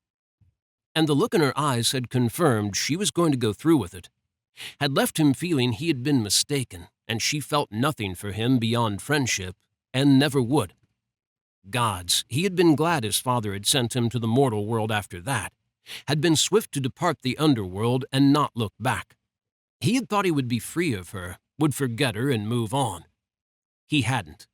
He had carried that pain in his heart for 2 centuries, had never stopped thinking about her. His gaze shifted to the pill box, drawn to it even when he knew it wasn't a good idea. The pills wouldn't help him, not with this. He closed his eyes again, wanting to shut out the sight of them and the temptation, wishing they were gone, but afraid of that happening at the same time. Without the pills, he was too strong to be in this world. He had been struck by that the moment he had left the underworld, carrying pain in his heart, fuel for the darker side of his blood that burned constant. The more violent and destructive side of his nature, a gift from his father's genes, had come to the fore, and he had discovered the reason Hades remained locked in the underworld, because he was a danger to this world, a force so powerful that it couldn't withstand him. So not taking the pills wasn't an option. Without them, the malevolent side of his nature, the hateful and dark part of him that had grown strong throughout the centuries he had been in the mortal realm, would consume him, and nothing would be able to stop him from wreaking havoc on this world. He placed his hands over the pill box and fought the urge to cast it away from him. He told himself the pills were necessary, a safeguard, the only way of keeping his power under control. He despised them. He closed his fist around the small stone box, tempted to crush them as anger rose to obliterate the part of him that was deeply aware of how much he needed them, not only because they helped him control his power. He needed them to steal his emotions, too. Knew he couldn't cope with his feelings without them. He could only cope with the world when he was high. Nothing mattered to him then. A double-edged sword. The reason he despised the pills as much as he loved them. They killed the twisted, choking tangle of his emotions, freeing him from them. But they also killed his ability to care. How many times had he left Callistos in danger because he had been too high to give a damn, and had only regretted it for a moment afterwards? When had he stopped caring about anything? He could feel once, was sure he remembered a time when he had cared about this world and his brothers. Now he couldn't muster that emotion. He wasn't interested in anyone, didn't care about the fate of this world. He just wanted this miserable duty over with. He lifted his hand and stared at the box as a feeling curled through him, a thought that had whispered through his mind more than once in the last few months. He tried to shun it, but it was powerful, had his thoughts treading a dark path. He wanted to go home. That was the reason he wanted this war done and his mission completed. It wasn't because he wanted to die. Was only holding on because of a sense of duty, forcing himself to keep going until his mission was done and the underworld and his family were safe. Keras growled as he shoved up off the counter, as he rammed the pillbox into his trouser pocket and seized the bottle of vodka with his other hand. He didn't want to die. He didn't. Darkness flooded him, hatred aimed at himself, a black, dangerous emotion that roused a need for violence, for pain, for bloodshed. He stared at the bottle, fighting the urge to drink it all, to drown himself in it in some twisted hope that something would happen. What? He wasn't sure what he wanted to happen. Did he want to feel something? Drown the pain of seeing Ennio again? Destroy this world? Himself? He wasn't sure which of those things he wanted. His fangs descended as he growled again, as he shoved a hand through his hair and clawed it back. What did he want? What did it matter? He unscrewed the cap of the bottle, froze when his phone vibrated. He set the bottle down and reached for it instead, pulling it from his left pocket. A message. From Valen. 5 words that had him forgetting the vodka. Big trouble in Little Tokyo. Chapter 4. It only took Ennio 10 minutes to muster the courage to open the heavy wooden gate set into the high white wall of the mansion in Tokyo. The moment she did, the power of the wards that protected the house and grounds wrapped around her. It pushed against her at first, and she stilled, let the wards do their work to detect whether she was friend or foe. Relief washed through her when she wasn't thrown back out into the street by them. None of the brothers had banned her from this sacred place. That gave her hope and boosted her courage. She peeked around the thick, dark panel of the gate, gaze scanning the entire front garden of the impressive single-story building. It was beautiful, the white walls a contrast to the ancient dark wooden pillars and beams, and the glazed, ribbed gray tiles of the roof that swept in a gentle curve to end in circular caps decorated with various animals and flowers. No one was in the garden, so she eased inside and closed the gate behind her. She followed the broad stepping stones that cut through the pale gravel, winding between huge stone lanterns and around elegantly clipped topiary. At the porch, she followed the quaint custom of the country, removing her boots and placing them on a wooden rack with the others. A lot of others. The last time she had dared to come to this place, only to look from a distance at it, there had been a few pairs of shoes on the rack, one for each brother. Now there was feminine footwear mixed in with their heavy boots. Times really had changed. Voices came from beyond the half-open door.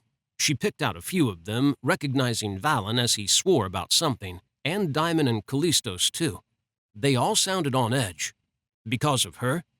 Had Keras told them she had come to visit him and that she had angered him?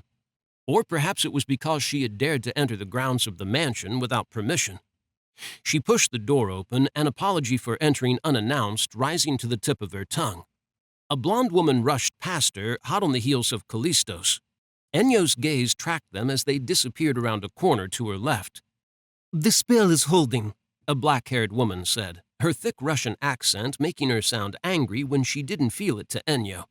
"His fire is under control for now. The bracelet I made—" "I don't like that this spell of yours is only holding, and my brother's fire is under control for now.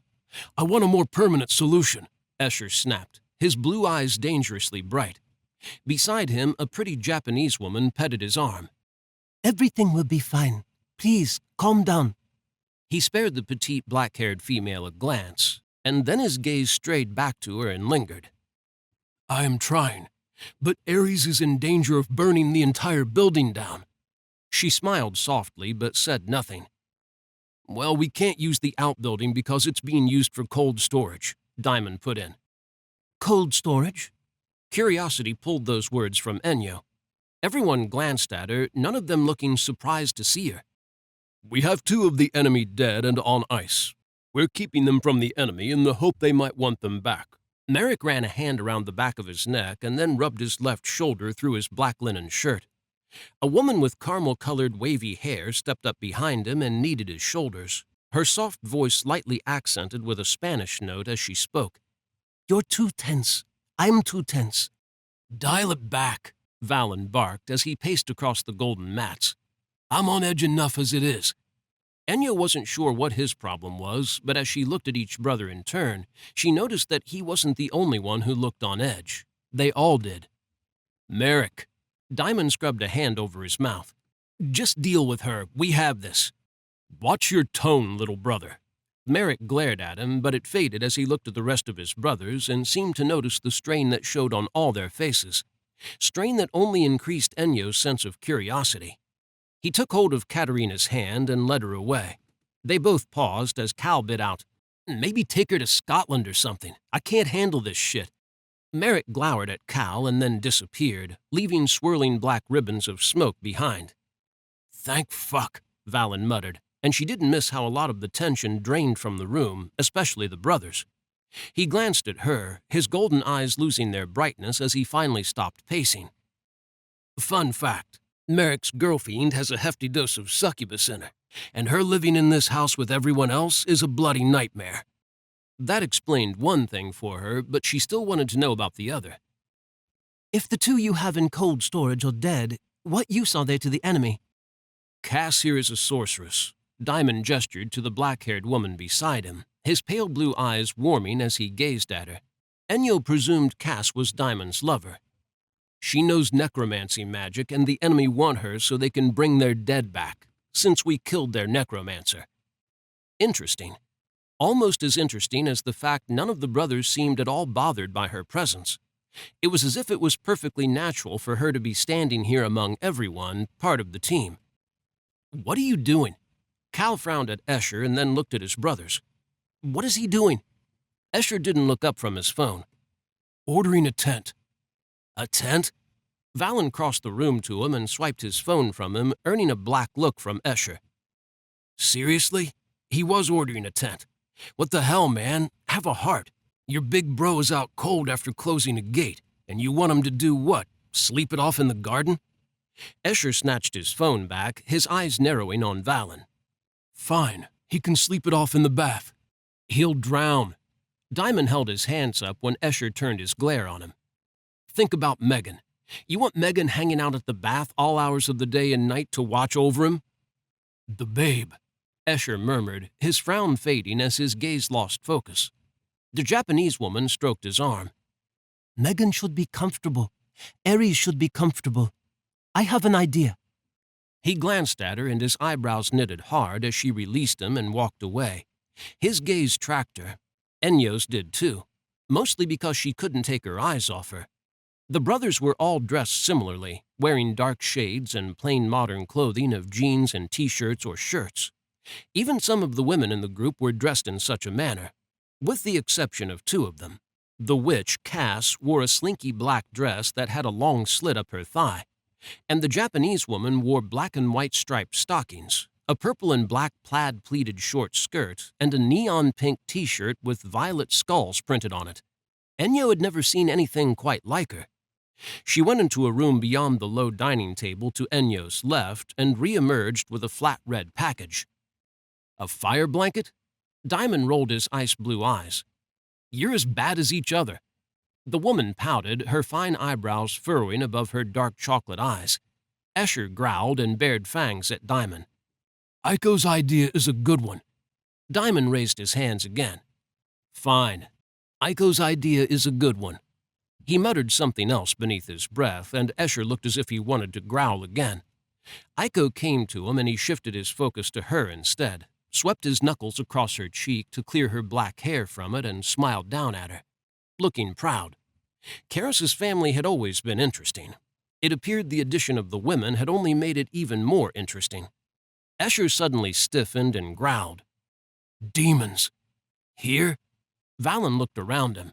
Diamond shot him a look that asked if he had lost his mind, or perhaps insinuated he was stupid. Because Valen glared at him, lifted his right arm, and rolled his hand upwards, extending his middle finger at the same time.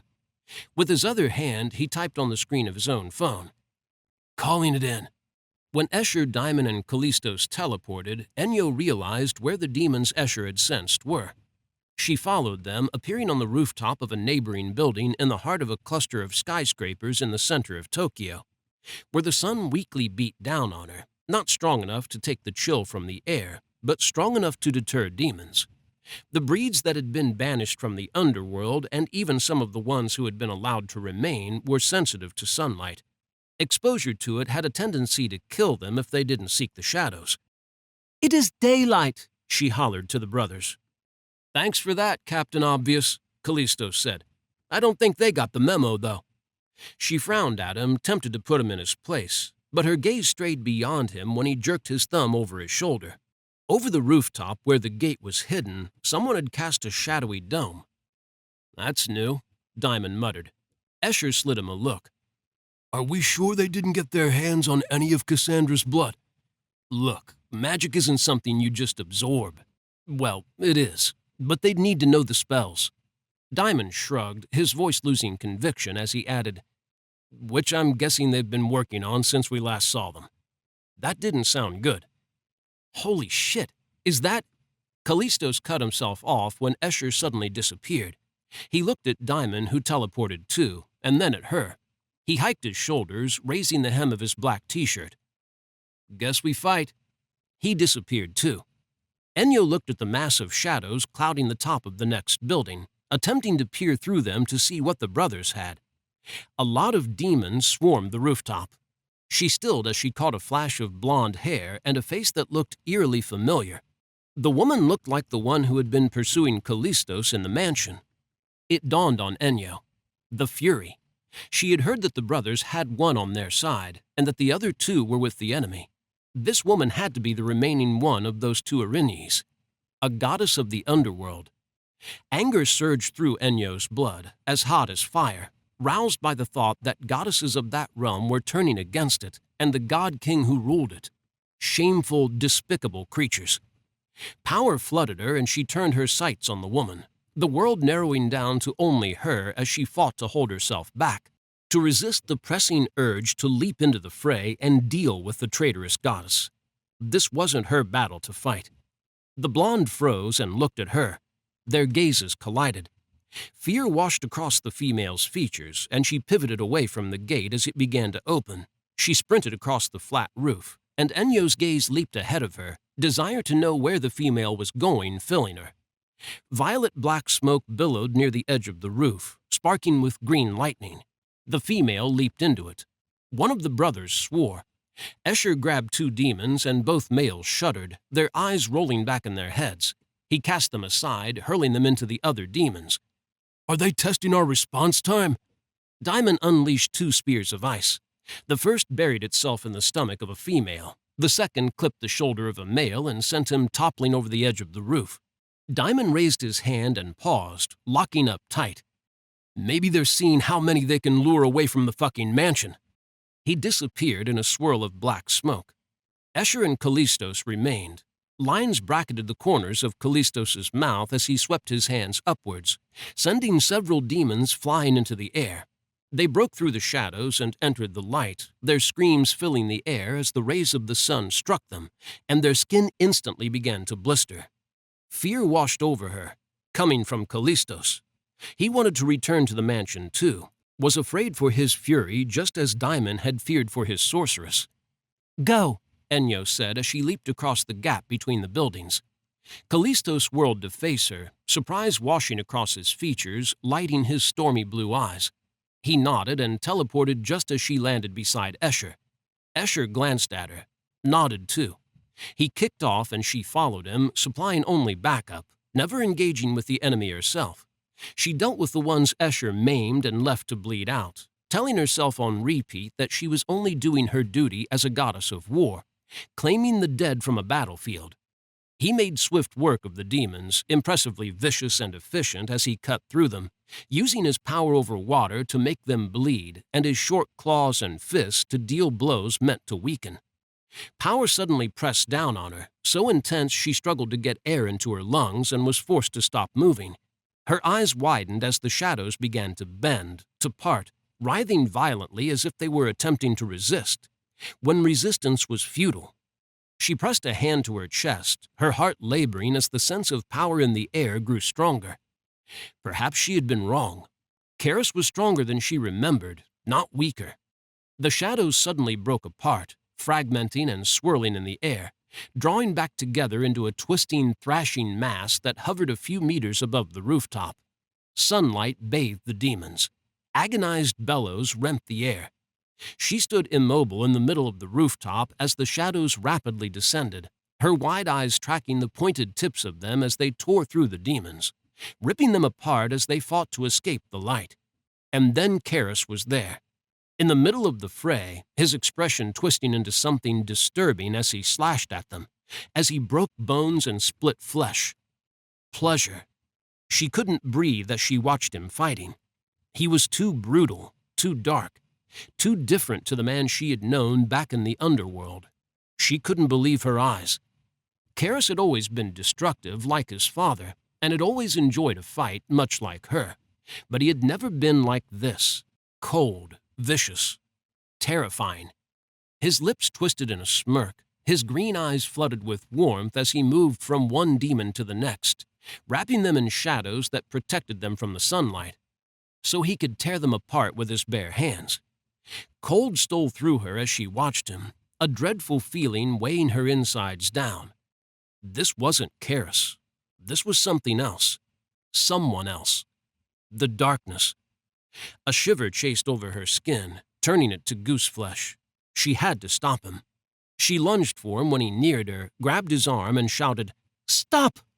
He turned on her with a vicious snarl, crimson shining around his dilated pupils, and she shook as red lightning split the sky in the distance beyond him. He shoved her away, and she fell on her backside, too stunned by what she had seen to even brace herself, let alone avoid the fall. Keras paced away from her and Escher, stopping at the edge of the roof. She stared at him, shell-shocked, her mind whirling. He did something with his hands, tilted his head back, and stood there for seconds that felt like an eternity as she tried to make sense of what she had just witnessed. Hades was dark, but gods, Keras was something else. She had never seen someone take so much pleasure from bathing their hands in blood, from killing, not in all her years, not in the thousands of battles she had played a part in. Even her brother, the god of war, a man who lusted after violence and found bliss in it, didn't even come close to what she had just witnessed in Keras. Keras pivoted to face her, and it was like looking at a completely different person. He was calm, placid, almost too calm. What had he done while standing with his back to her? "Return to the mansion," he said to Escher, and she sensed his brother disappear, but couldn't bring herself to look away from Keras. He crossed the roof, picking a path through the carnage without taking his eyes off her, and she tensed when he held his hand out to her.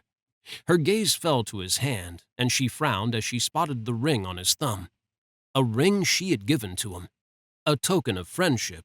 She had called it that when her nerve had failed her, when she hadn't been able to find her voice to say what she really wanted it to be. She couldn't believe he still had it. It touched her, gave her courage. She nodded to it. "I thought you would have thrown that tatty old thing away a long time ago." Keras's green eyes dropped to it, a warm light entering them as he brushed his thumb over the silver band. "I would never do such a thing. I would not part with this for anything. Why would I want to part with it? You gave it to me."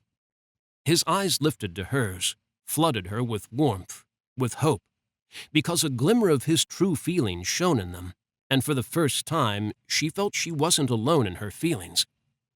Pain was swift to follow on the heels of that warmth, a cold that curled through her as she thought about all the years they had been apart, all the years she had been avoiding him, hadn't been able to bring herself to face him because she had been convinced he would have found someone else to love, someone that wasn't her. She cursed her weakness, all the way back to that moment when she had given him the ring, when she should have told him that she loved him. He held his hand out to her again. This time she slipped hers into it, closed her eyes and clung to the hope that she could have that forever she wanted with him as he pulled her close, wrapped his strong arms around her, and teleported. Chapter 5. Keras struggled to believe it was Ennio in his arms. She was real, not a figment of his imagination or an echo of the illusion the demon Lisabetta had shown him. He wanted to snarl when he landed with her in the front garden of the mansion, anger burning up his blood, caused by how brief the teleport had been, not long enough to satisfy his need to feel her close to him, her soft body pressed to his, her warmth and scent seeping into him, marking him, calming him. He lingered, deeply aware of every point where they touched, where her arms grazed his ribs, where the plates of her armor pressed to his chest, where her thigh brushed dangerously between his legs. A myriad of feelings flowed through him, the tangle of them sweet yet bitter, tearing him in more directions than he could count as the pill he had swallowed tried to take hold.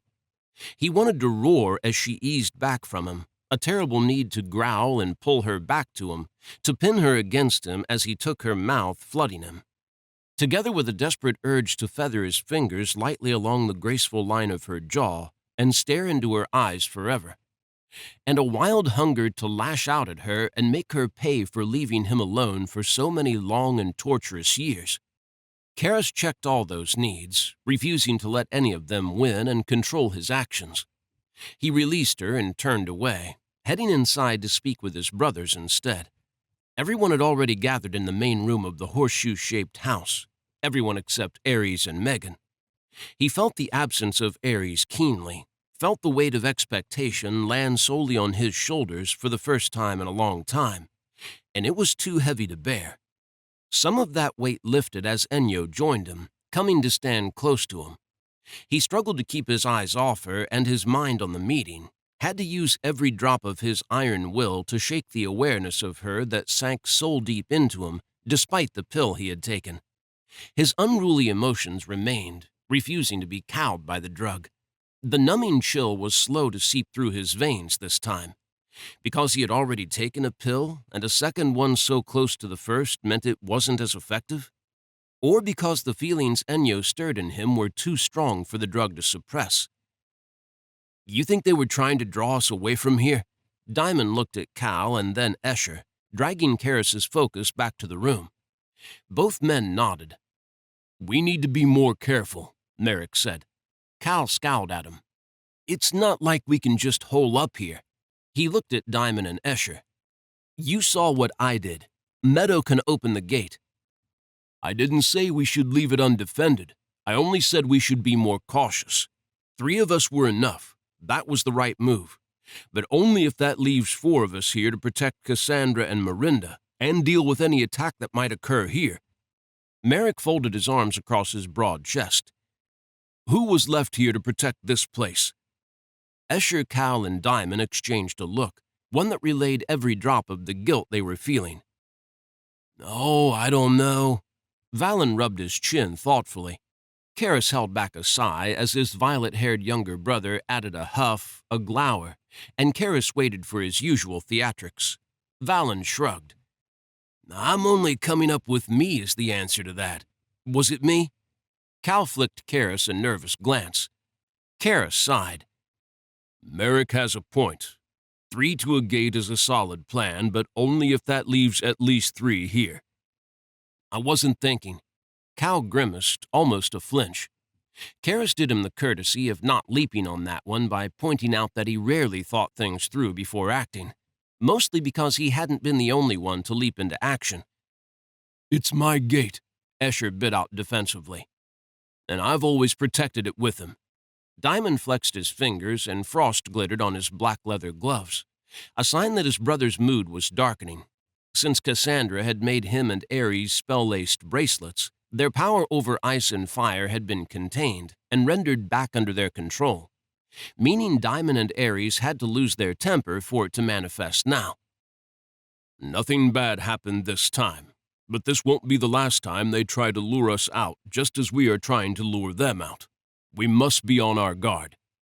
Keras swept the two sides of his long black coat back and slipped his hands into his pockets. Enyo looked down at them. Awareness washed through him. Not only the fact she was here beside him, close to him, but of the fact she was curious about something. She never had been good at hiding that emotion. He pulled his hands from his pockets and smoothed his coat over them, casually so as not to draw attention to the fact he didn't want her gaze on his pockets, on his pillbox. It had been a mistake to allow his darker side off the leash on the rooftop, and it had been another mistake to take a pill in front of her. He had been desperate to claw back control, though, hadn't wanted her to see just how strong the darkness was in him now. He hadn't wanted her to see how far he had fallen in their time apart. He was sure she hadn't seen him take the pill, but he still felt on edge, waiting for her to ask him what he had done. The way she had looked at him said she hadn't missed the change in him. If she asked, he would do his damnedest to convince her he had merely taken a moment to rein in his darker side, a side she was well aware existed in him. He would do all in his power to make her believe that, because he didn't want her asking his brothers questions, not when Callistos had seen his pillbox, not when Ares knew about the drug their father had given him. Part of him was thankful his brother was unconscious, because it meant she couldn't ask him about anything, and so he couldn't reveal anything to her. And gods, that made him despise himself, made him want to reach for another pill to numb that sickening self-hatred. "The fury was there," she said, her voice like honey and ambrosia, a sweet drug that addled his mind and somehow calmed the raging need for another pill. "I saw her. She looked like you." Enyo shifted her pale green eyes to Miranda, and he wanted to growl as they left him, wanted to snarl and order her to look at him again, because he needed her eyes on him.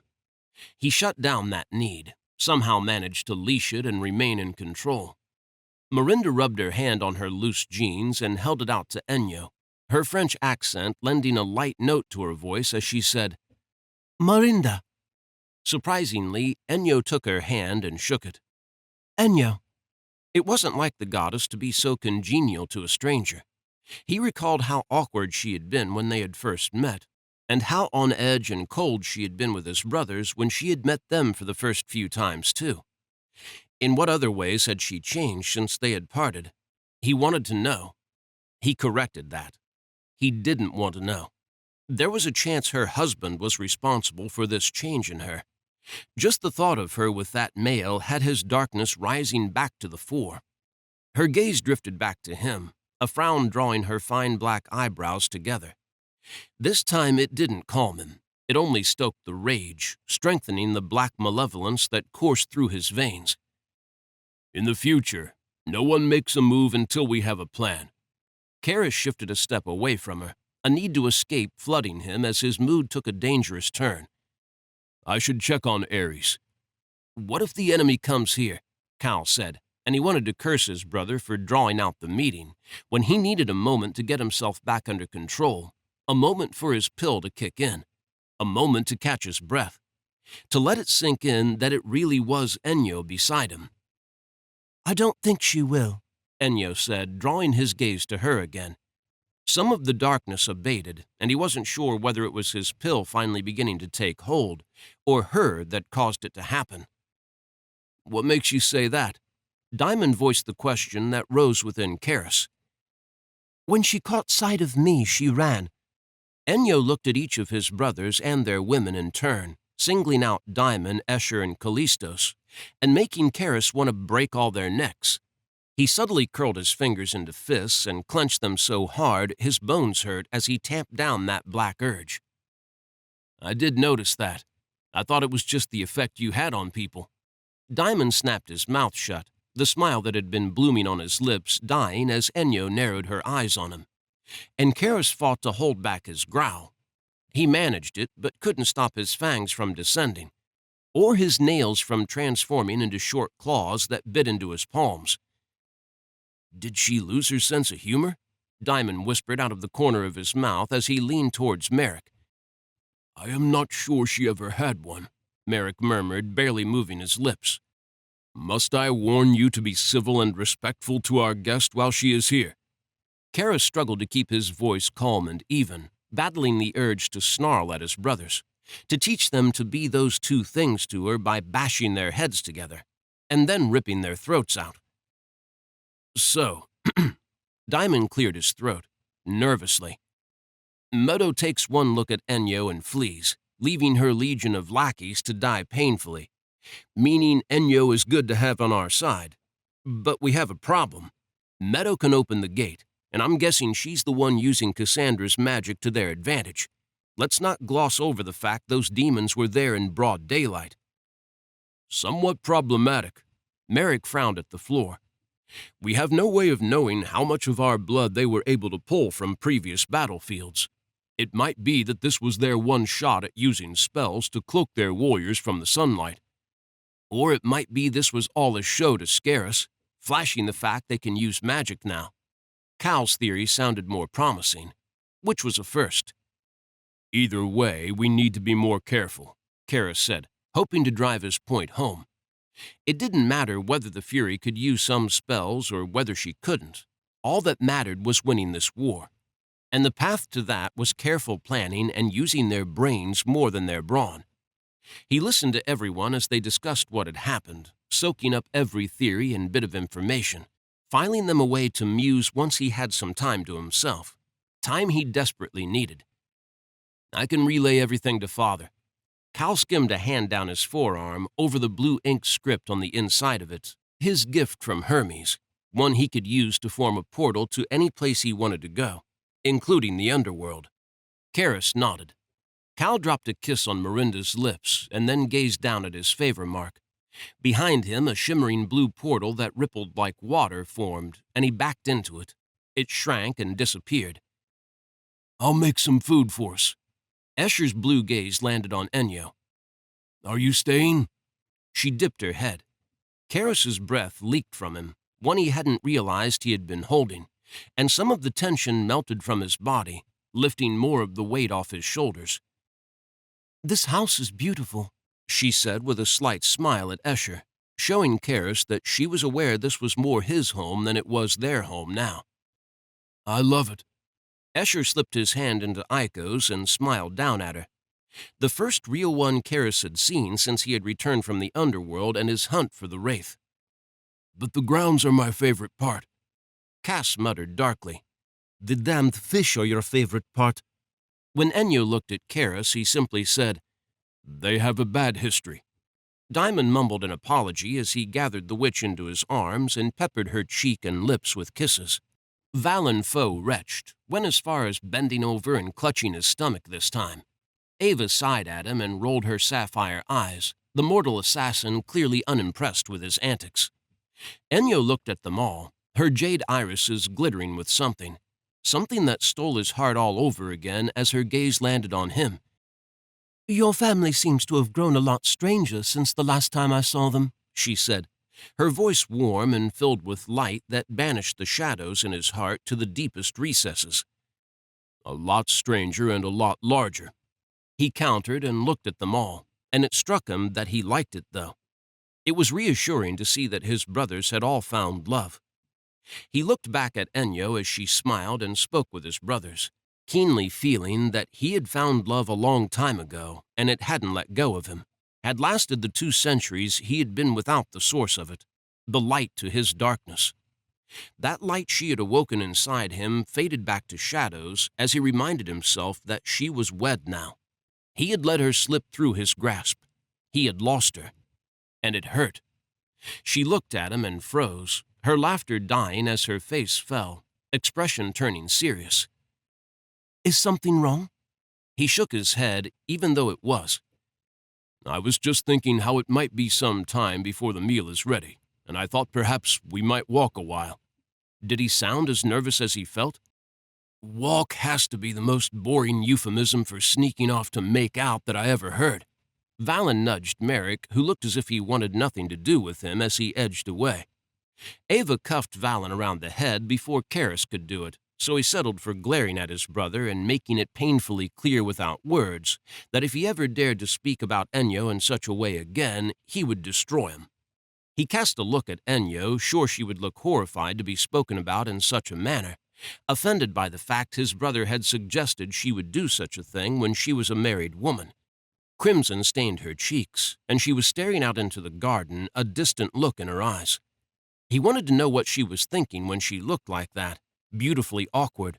Not a goddess of war who had slaughtered thousands, but a delicate feminine beauty who needed to be kissed. He wanted to be the one to kiss her, just as Valen had suggested. But he couldn't, and it killed him. When she finally looked at him, he held his arm out, gesturing to the garden.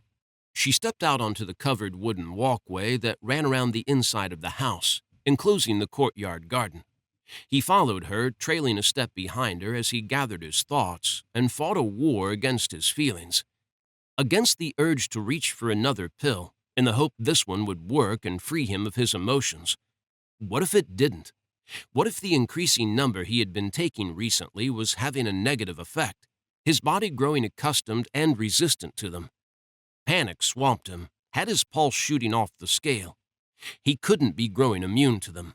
He needed them. She paused at the end of the walkway and looked back at him, sunlight casting strands of gold in her dark hair and reflecting off the silver detailing of her black armor. Calm instantly washed over him as his gaze collided with hers. Her beauty struck him hard, stole his voice, and had him staring at her. "Can I use these?" She stooped and picked up a pair of slippers from the wooden boards. Keras shook himself back to his senses and nodded, waited for her to slip her feet into the pair of shoes and stepped down into the garden before he did the same with another pair. He tried not to overthink things as he came up beside her, as he led her along the path that cut across the end of the courtyard garden, separating the gravel to his right from the grass that formed the bank of the large koi pond to his left. It was hard.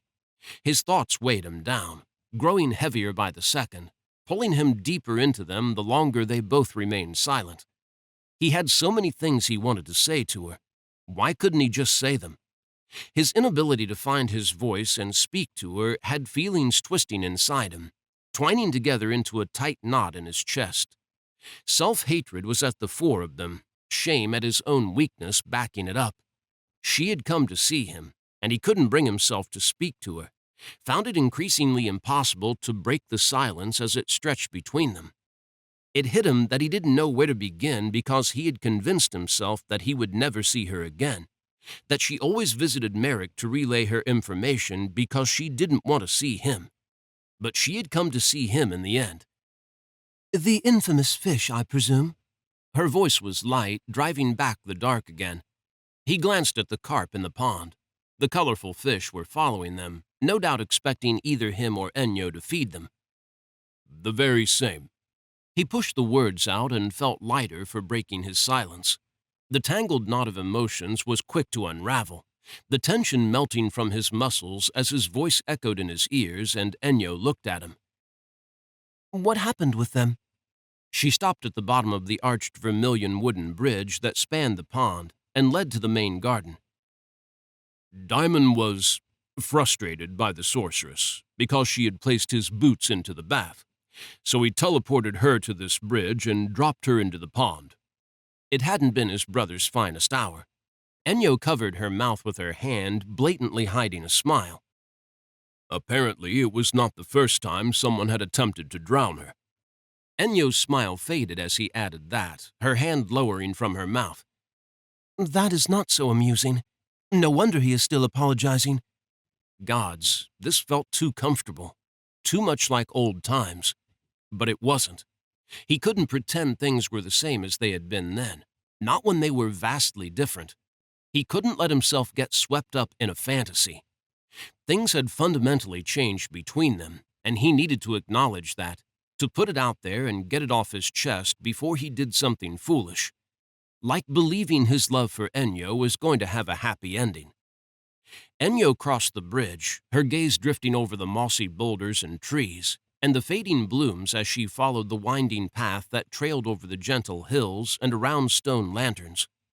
Keras followed her, battling his rising nerves, fighting to find his voice again. "Escher is right. The garden is beautiful." She turned to him with a smile that lit up her whole face.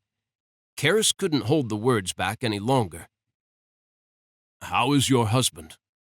The light in her eyes faded, her smile dying once again. His fault this time.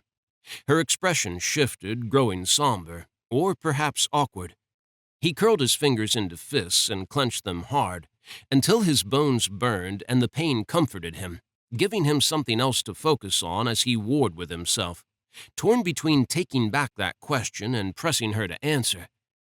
A soft light entered her pale green eyes as she stared into his, cut into his heart and felt as if it was cleaving it in two, because he couldn't bear her looking at him like that, not when she could never be his.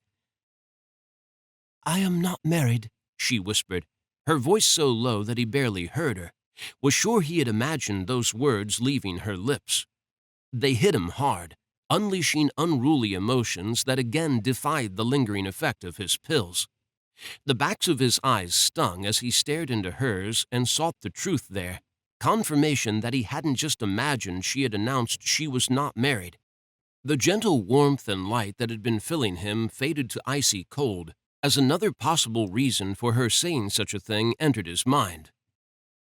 "You are not," he said, ignoring the trembling in his limbs, how his knees felt dreadfully weak beneath him.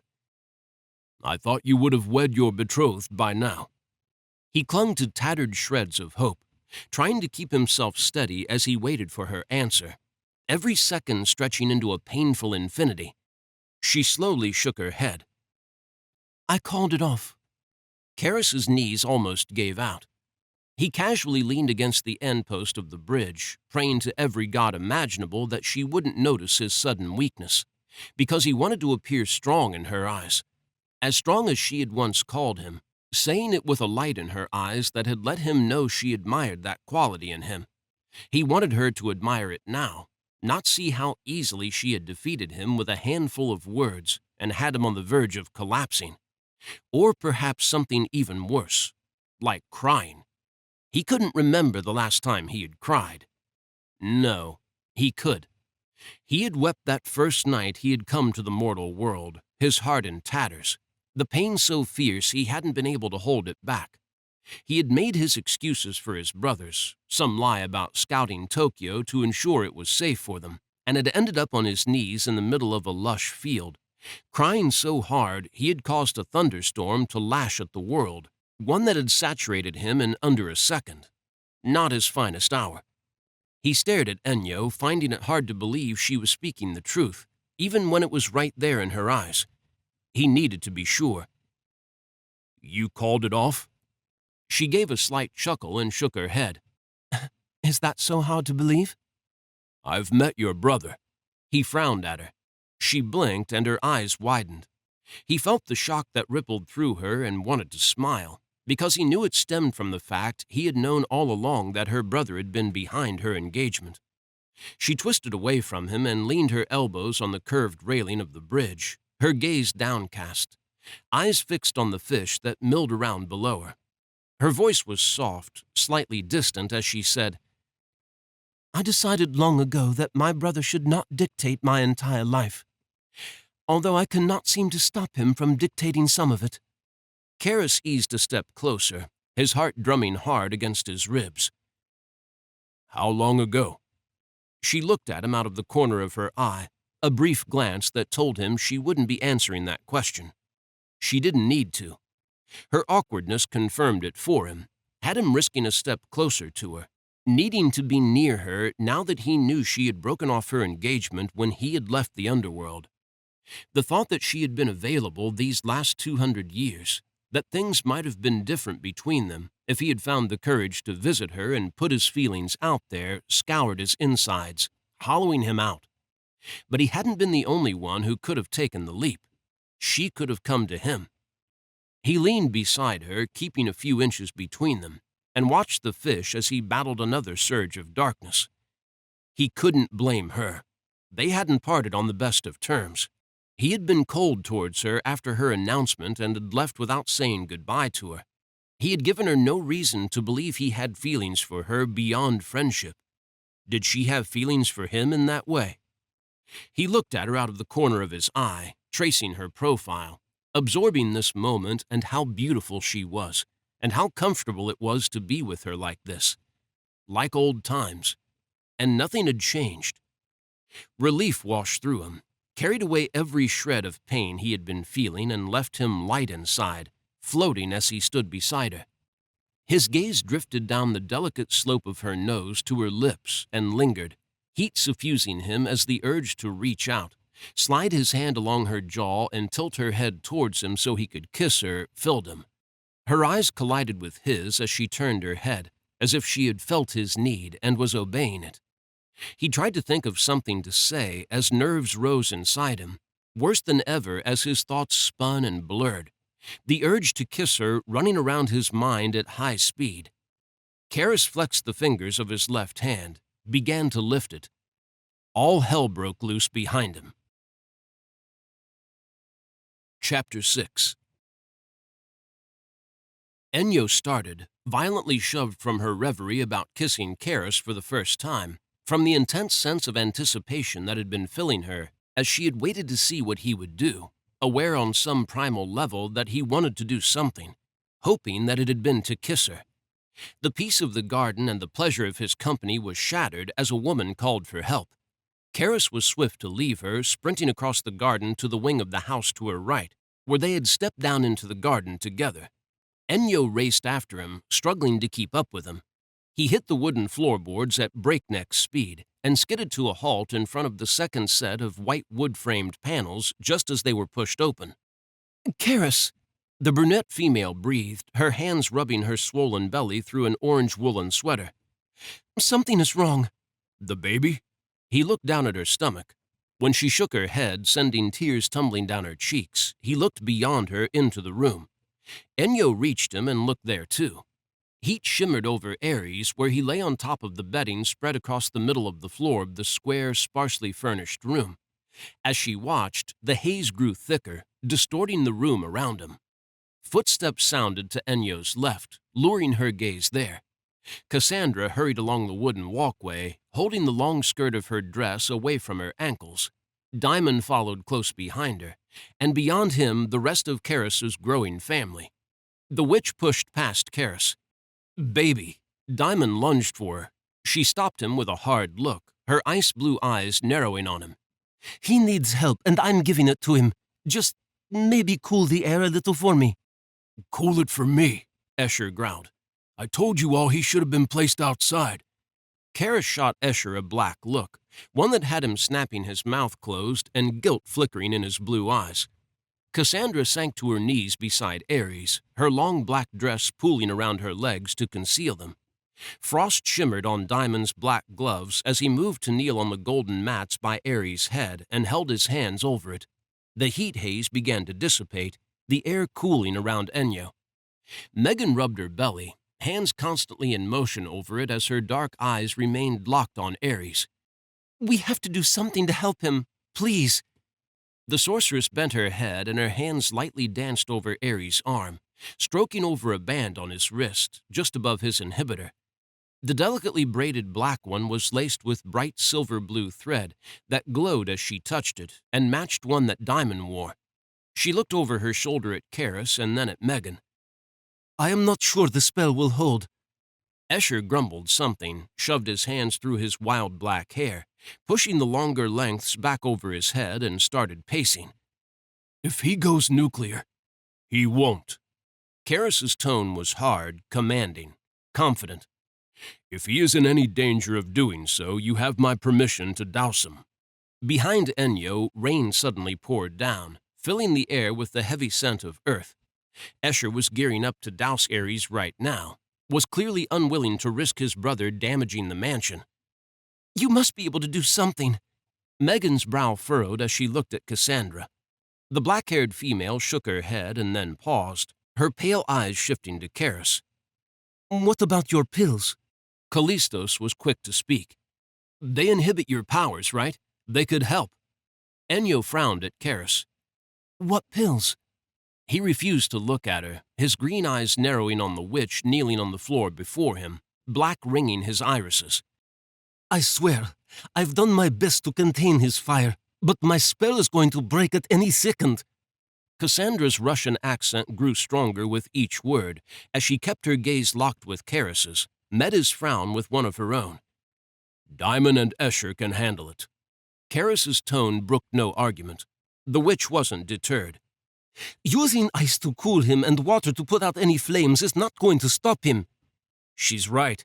Diamond glanced away from Ares, his gaze briefly landing on Escher and then Keras. We have to do something more permanent. Another spell, then, Keras bit out. Cassandra's frown hardened. I need time to make another bracelet. Callistos took a step towards Keras. Give him one of your pills. It might inhibit his power enough to stop him from going supernova. Keras's hand flew to his right trouser pocket and he clutched it. In a way that looked awfully defensive to Enyo, roused fear in her veins. What pills are they talking about? A heavy weight pressed down on Enyo's chest as he tightened his grip on his pocket and glared at her. I cannot give them to Ares, he barked, shook his head, backed off a step. Why not? Valen asked. He cannot have one. Keras leveled a black look on all his brothers. But if it can help, Megan started. He cannot have one. Keras cut her off. To Enyo and some of his brothers, judging by their faces, it looked an awful lot like Keras didn't want to give Ares a pill because he didn't want to sacrifice one, rather than he was worried it would harm his brother or not work. Megan made a desperate lunge for Keras's right hand. Keras raised it and halted with it in the air, and shock rippled through everyone present, because Keras had been on the verge of backhanding Megan. He probably would have killed the mortal carrier with the blow. Definitely would have harmed her unborn child. Disgust rolled through Enyo. Keras's brothers' faces bore the same feeling as they stared at him. For a moment in the garden, she had felt that Keras was the same person he had always been, that she had been mistaken about the changes in his personality. Now she felt like a fool for thinking that. Keras had changed, had grown darker just as she had suspected. And she had a terrible feeling the pills he was so desperate to protect and keep to himself were the source of that change in him. Ares isn't equipped to handle the pills, Keras snarled, black invading the emerald of his irises as he turned on his brothers. That was the only reason I stopped her. Cass eased onto her feet and gently took hold of Megan's shoulders, guiding the stunned female away from Keras as she stared him down. There's something seriously wrong with you.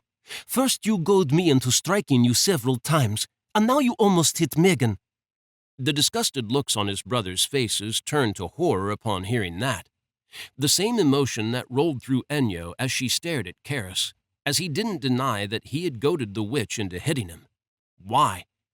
What the hell is wrong with you? Diamond bit out, coming to stand in front of Cassandra and Megan, shielding them from Keras. Enyo shook her head as she kept her gaze on Keras, seeing a different man from the one she had known in the underworld, one far darker than she had suspected in Paris and at the gate in Tokyo. That weight on her chest grew heavier as something dawned on her. What he had done at that gate. He had changed in the blink of an eye, going from violent and bloodthirsty to calm. Because he had taken a pill. That was the reason he had stood with his back to her, had done something with his hands, and had tipped his head back. He had been taking one of these pills his brothers and their women knew about. A pill that supposedly suppressed his power. A pill that she feared did far more than that. She needed to prove it, though. Wouldn't be able to rest until she knew for certain. She needed to see these pills were a source of the change in him, had stolen the man she loved and turned him into something else. Into a cold, unfeeling monster. I know what is wrong with you, she whispered, wishing that she didn't. When he looked across at her, his green eyes bleak but laced with that terrible hunger for violence she had seen in them before, she lunged for him, ripped his hand away from his pocket and twisted the pillbox from his grip, and teleported. Chapter 7. Enyo shook as she landed on a rooftop in Tokyo, in another area of the city where a cluster of skyscrapers towered, aware that Keras would find her. Her pulse raced and her hands trembled, breath stuttering as she fumbled with the small black stone box. She managed to ease the lid open. Cold wind buffeted her as she stared at the tiny onyx oval pills it contained, chilling her skin just as they chilled her heart. She wasn't sure what to do with them. Try one? She swallowed thickly at the thought, worry about what they might do to her, rendering her immobile. If they affected Keras in the way she suspected, then she would be vulnerable if she took one. His brothers believed they dampened his power, and she suspected they dampened other things too, like his feelings. If she took a pill, she would find out for sure if they did, but she would also inhibit her powers, and she had the feeling she was going to need them when Keras caught up with her. A vicious snarl pealed around her. Enyo tensed and clutched the box to her black and silver breastplate, her gaze leaping to Keras where he stood on the other side of the flat roof to her. She hadn't expected him to find her so quickly. "Give them back," he snarled and stalked towards her, the wind picking up with each step he took. Enyo stood her ground. What are these pills? What is going on with you? "Nothing," he barked, and the roof beneath her trembled, had her looking down at it and then at him, growing aware that she was on dangerous ground. His eyes darkened, the black spreading, and crimson shone faintly around his pupils. Very dangerous ground. He wasn't just angry with her for taking the pills, he was furious. He drew down a breath and his shoulders relaxed a notch, the roof going still again and the wind dropping. "They suppress my powers." She frowned at him, keeping the box pressed close to her chest. Is that all they suppress? His face blackened again. "I told you they suppress my powers. That is all. Now give them back." He held his hand out to her, and she didn't miss the fact his nails were black claws. She looked down and uncurled her hand enough that she could see the box nestled against her palm. If I was to take one. "No," he bellowed and took a hard step towards her as a blast of frigid wind shoved at her. He caught himself and eased back. He softened his tone, even smiled, a hollow one that broke her heart, because he was lying to her, saying and doing whatever it took to get his precious pills back. "I do not want them to hurt you. That is the only reason I stopped you. I did not want to risk harming Ares."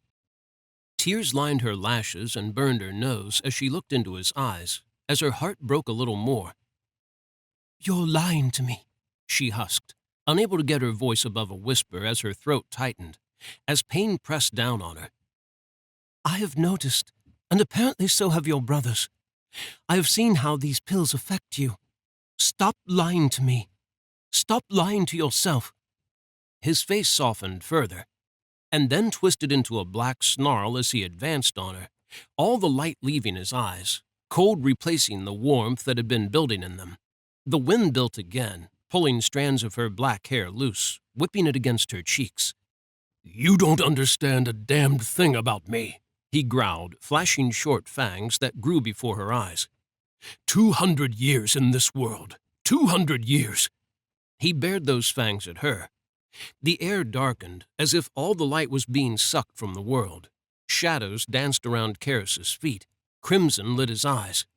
She curled her fingers around the box and readied herself, fear for Keras becoming fear for herself as she faced him, as the roof began to shake again, the very air around her trembling as the power Keras always emitted rose swiftly. She had seen Hades in a rage, and had seen Keras lose his temper more than once, and she knew not to push him. He wouldn't mean to hurt her, but there was a chance the darkness inside him would seize control and pull a reaction from him before he could stop himself. But she couldn't give up, not when she felt she was getting somewhere. The pills are affecting you, Keras, she said, keeping her voice soft, not hiding any of the concern she felt, hoping it would reach him and calm him. She didn't want to hurt him. She didn't want to fight him. I do not like the man they turned you into. He drew to a halt and stared at her, all the fires of the underworld raging in his scarlet eyes. The shadows around his feet snapped and lashed at the rooftop. The air around her darkened further. Are you only capable of this now? She whispered, the weight in her heart growing heavier as he stared her down, as she saw the full depth of what he had become in their time apart. Are you only capable of violence and anger? Can't you smile anymore? Laugh? Cry? Love? Her voice hitched on the last word. Tears filled her eyes, her brow furrowing as she burned with the need to go to him, with the need to somehow make him better again, to calm this darker side of him and restore him to the man she had once known. His expression blackened, his voice a deep snarl. "There is no need for me to feel those emotions. There is no reason for me to have them. They only bring me pain, and I have suffered for 200 years because of them." His right hand slammed into the center of his chest. His fingers splayed at first before he curled them, digging claws into his shirt, tearing the black material. "I'm dead inside, empty, and I'm glad of it. I do not want to feel." He disappeared, reappeared right in front of her, and lunged for her hand.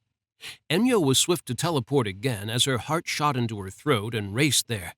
Adrenaline surged, shock making her legs tremble beneath her as she landed on another roof. Keras appeared a second later in black smoke that swirled around him, caressed his shoulders and lingered, transforming into shadows that loomed ominously above his head and around his feet, waiting to strike. He fixed her with a dark, lethal glare. "Give them back, Enyo." His voice dripped with venom, with a warning she knew she should heed, but she couldn't. Giving him back the pills would solve nothing, and she couldn't surrender them when she felt she was getting somewhere, uncovering the truth about them, discovering something she could use to help him overcome his need of them. What do they do? She wanted to look at the pills again, but didn't dare draw his focus to them. "Give them back. I need them." He held his left hand out to her, the stern lines of his face telling her that he was losing patience, liable to resort to violence to get them if she didn't return them as he wanted. No.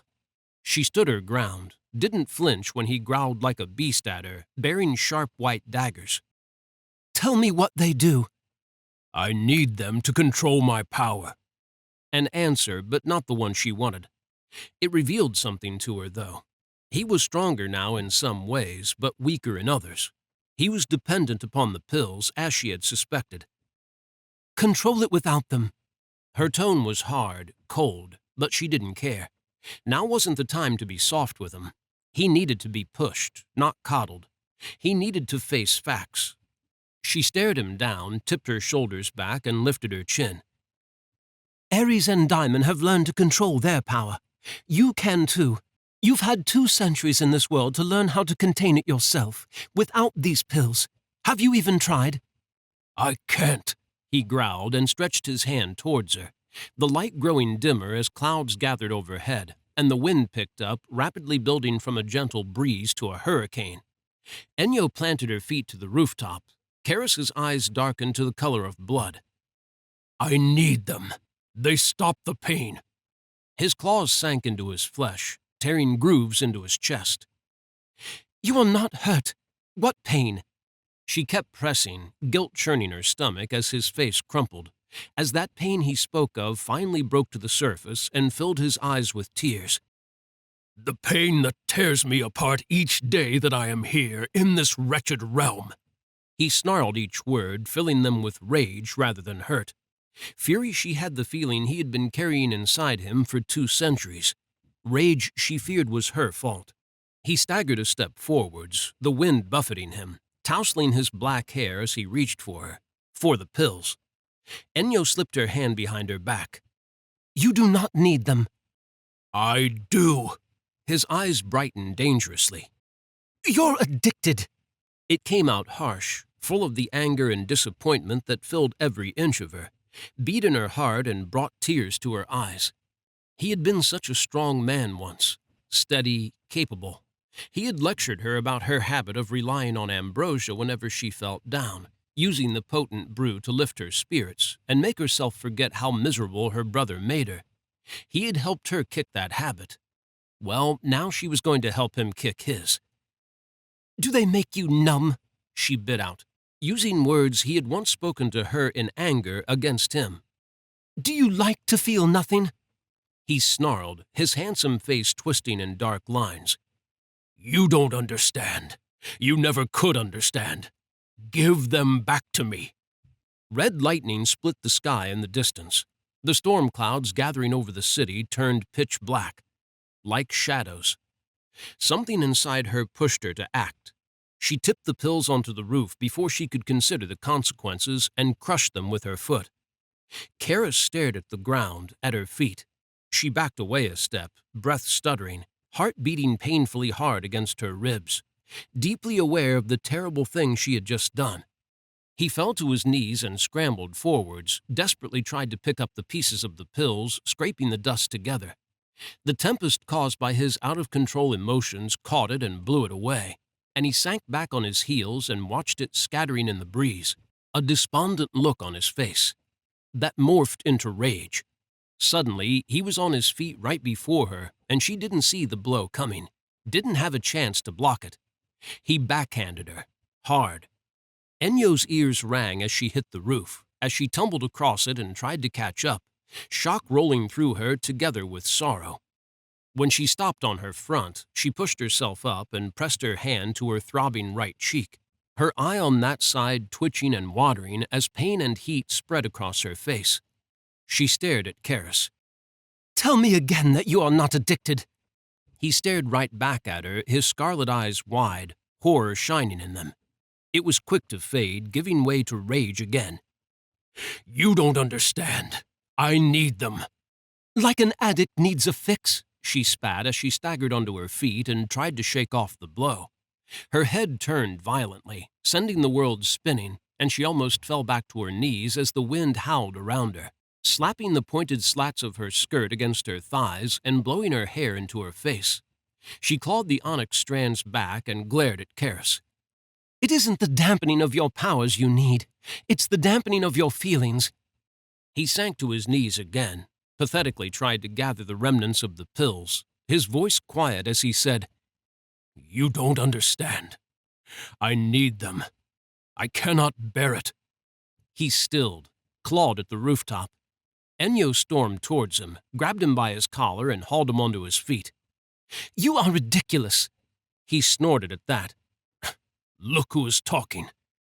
Regret crossed his features, shame that bloomed inside her, too, because he was right. She could hardly judge him when she had spent centuries battling an ambrosia addiction. But she had battled it. She had fought it and she had won, or at least she had won a few of the wars between her and her dependence upon the drink. Sometimes she slipped. Sometimes the pain became too much, which was why she could understand the appeal of his pills. She could understand everything he was going through. And he knew it. It was right there in his eyes. His pretty speeches might have worked on his brothers, but she was acquainted with the dark beast that was addiction. Phenomenal pain flooded his eyes, rushed into her, too. Make me understand, she whispered, letting her anger fall away, shifting all of her focus to him. Talk to me.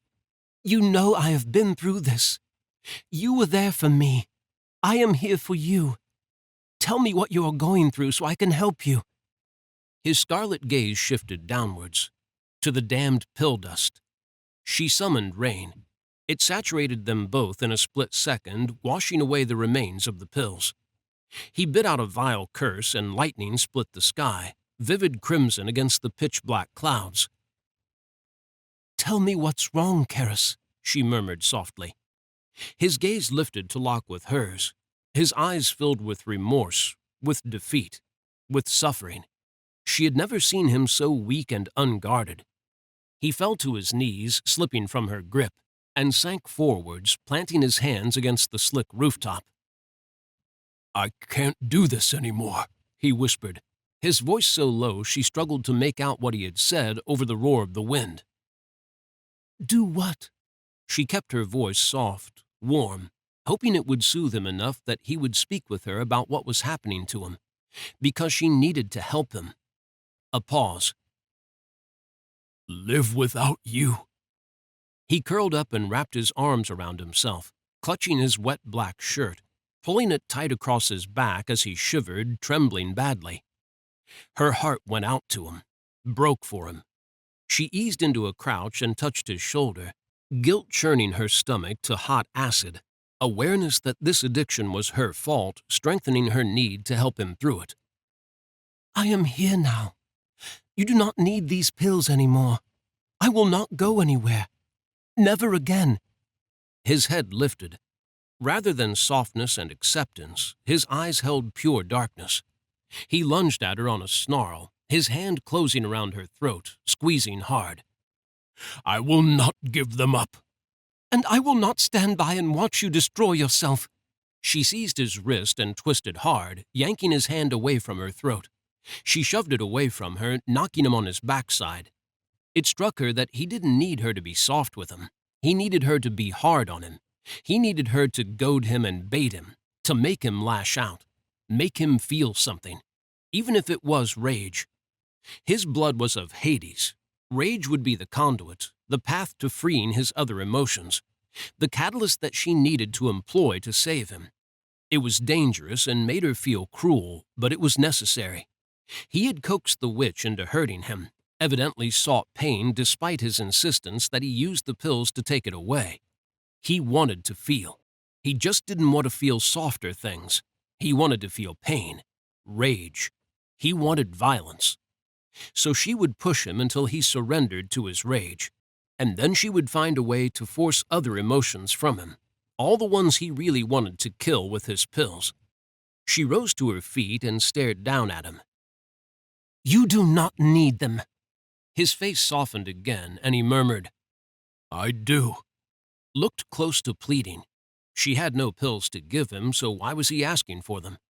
She realized he knew she would go after his other pills. He had to have more of them in his home, in places around the world, hidden places he probably used to conceal a stash in case he needed it, in case something like this happened. But if that was the case, why wasn't he going after them? Why was he still here with her? Did he truly need her that badly? More than he needed his pills? It touched her, but worsened the guilt that weighed her down, had her cursing herself all over again for being weak all those centuries ago, letting her brother dictate her life and ruining what she'd had with Keras. Ruining him. Something else dawned on her, too. Keras had been here for 200 years. He couldn't have come here with enough pills to last that long, which meant he had a dealer. "Who gave them to you?" She looked at where she had crushed the pills, recalled how they had appeared and how they had felt to her, smelled to her. They weren't human drugs, she knew that much.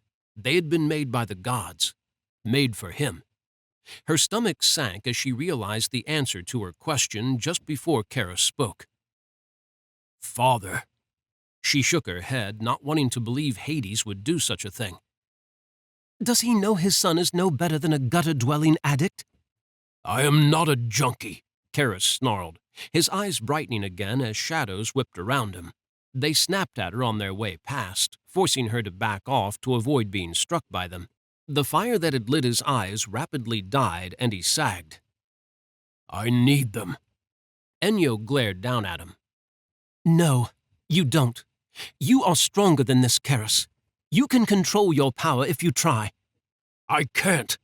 He shot to his feet, and the sense of power he emitted rose sharply.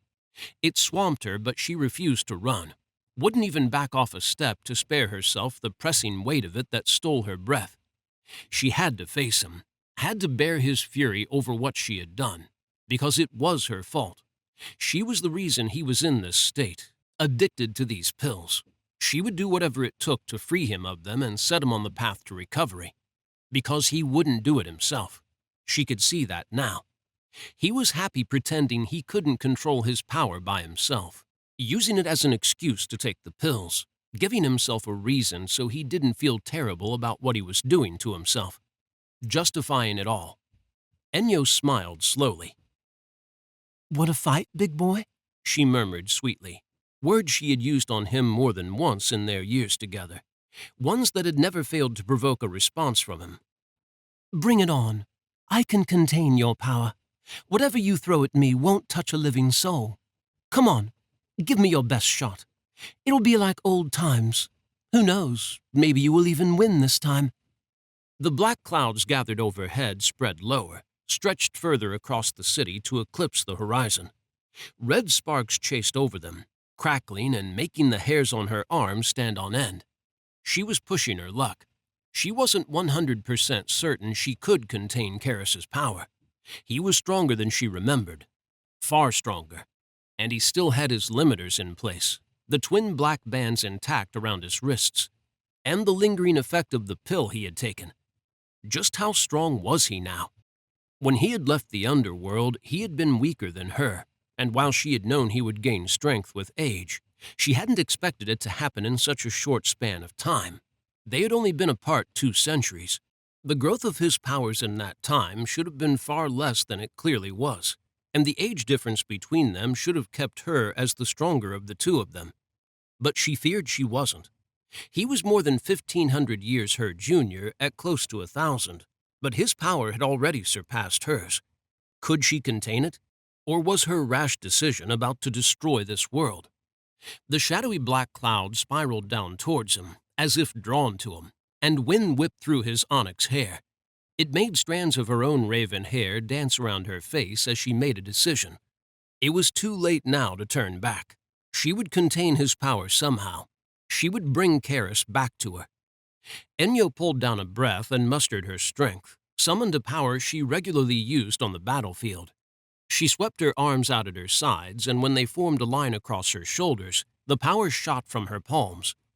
The crimson sparks bounced off the invisible barrier she had cast, one that encompassed the entire roof of the building and part of the floors below her, forming a bubble. "I can take it."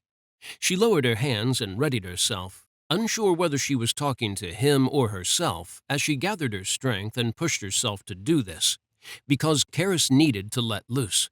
He needed to feel something. "Whatever you need to do to find control, do it. I will take it all. And if you become too dangerous, I will take you down." I shot down her spine, fear sweeping through her when he casually reached his right hand across to his left wrist and snapped the black band. His powers slammed into her, still held back by his remaining limiter, but phenomenally strong. She struggled to remain on her feet as she braced against it, as she was pushed backwards towards the edge of the roof. Gods, he was far stronger than she remembered.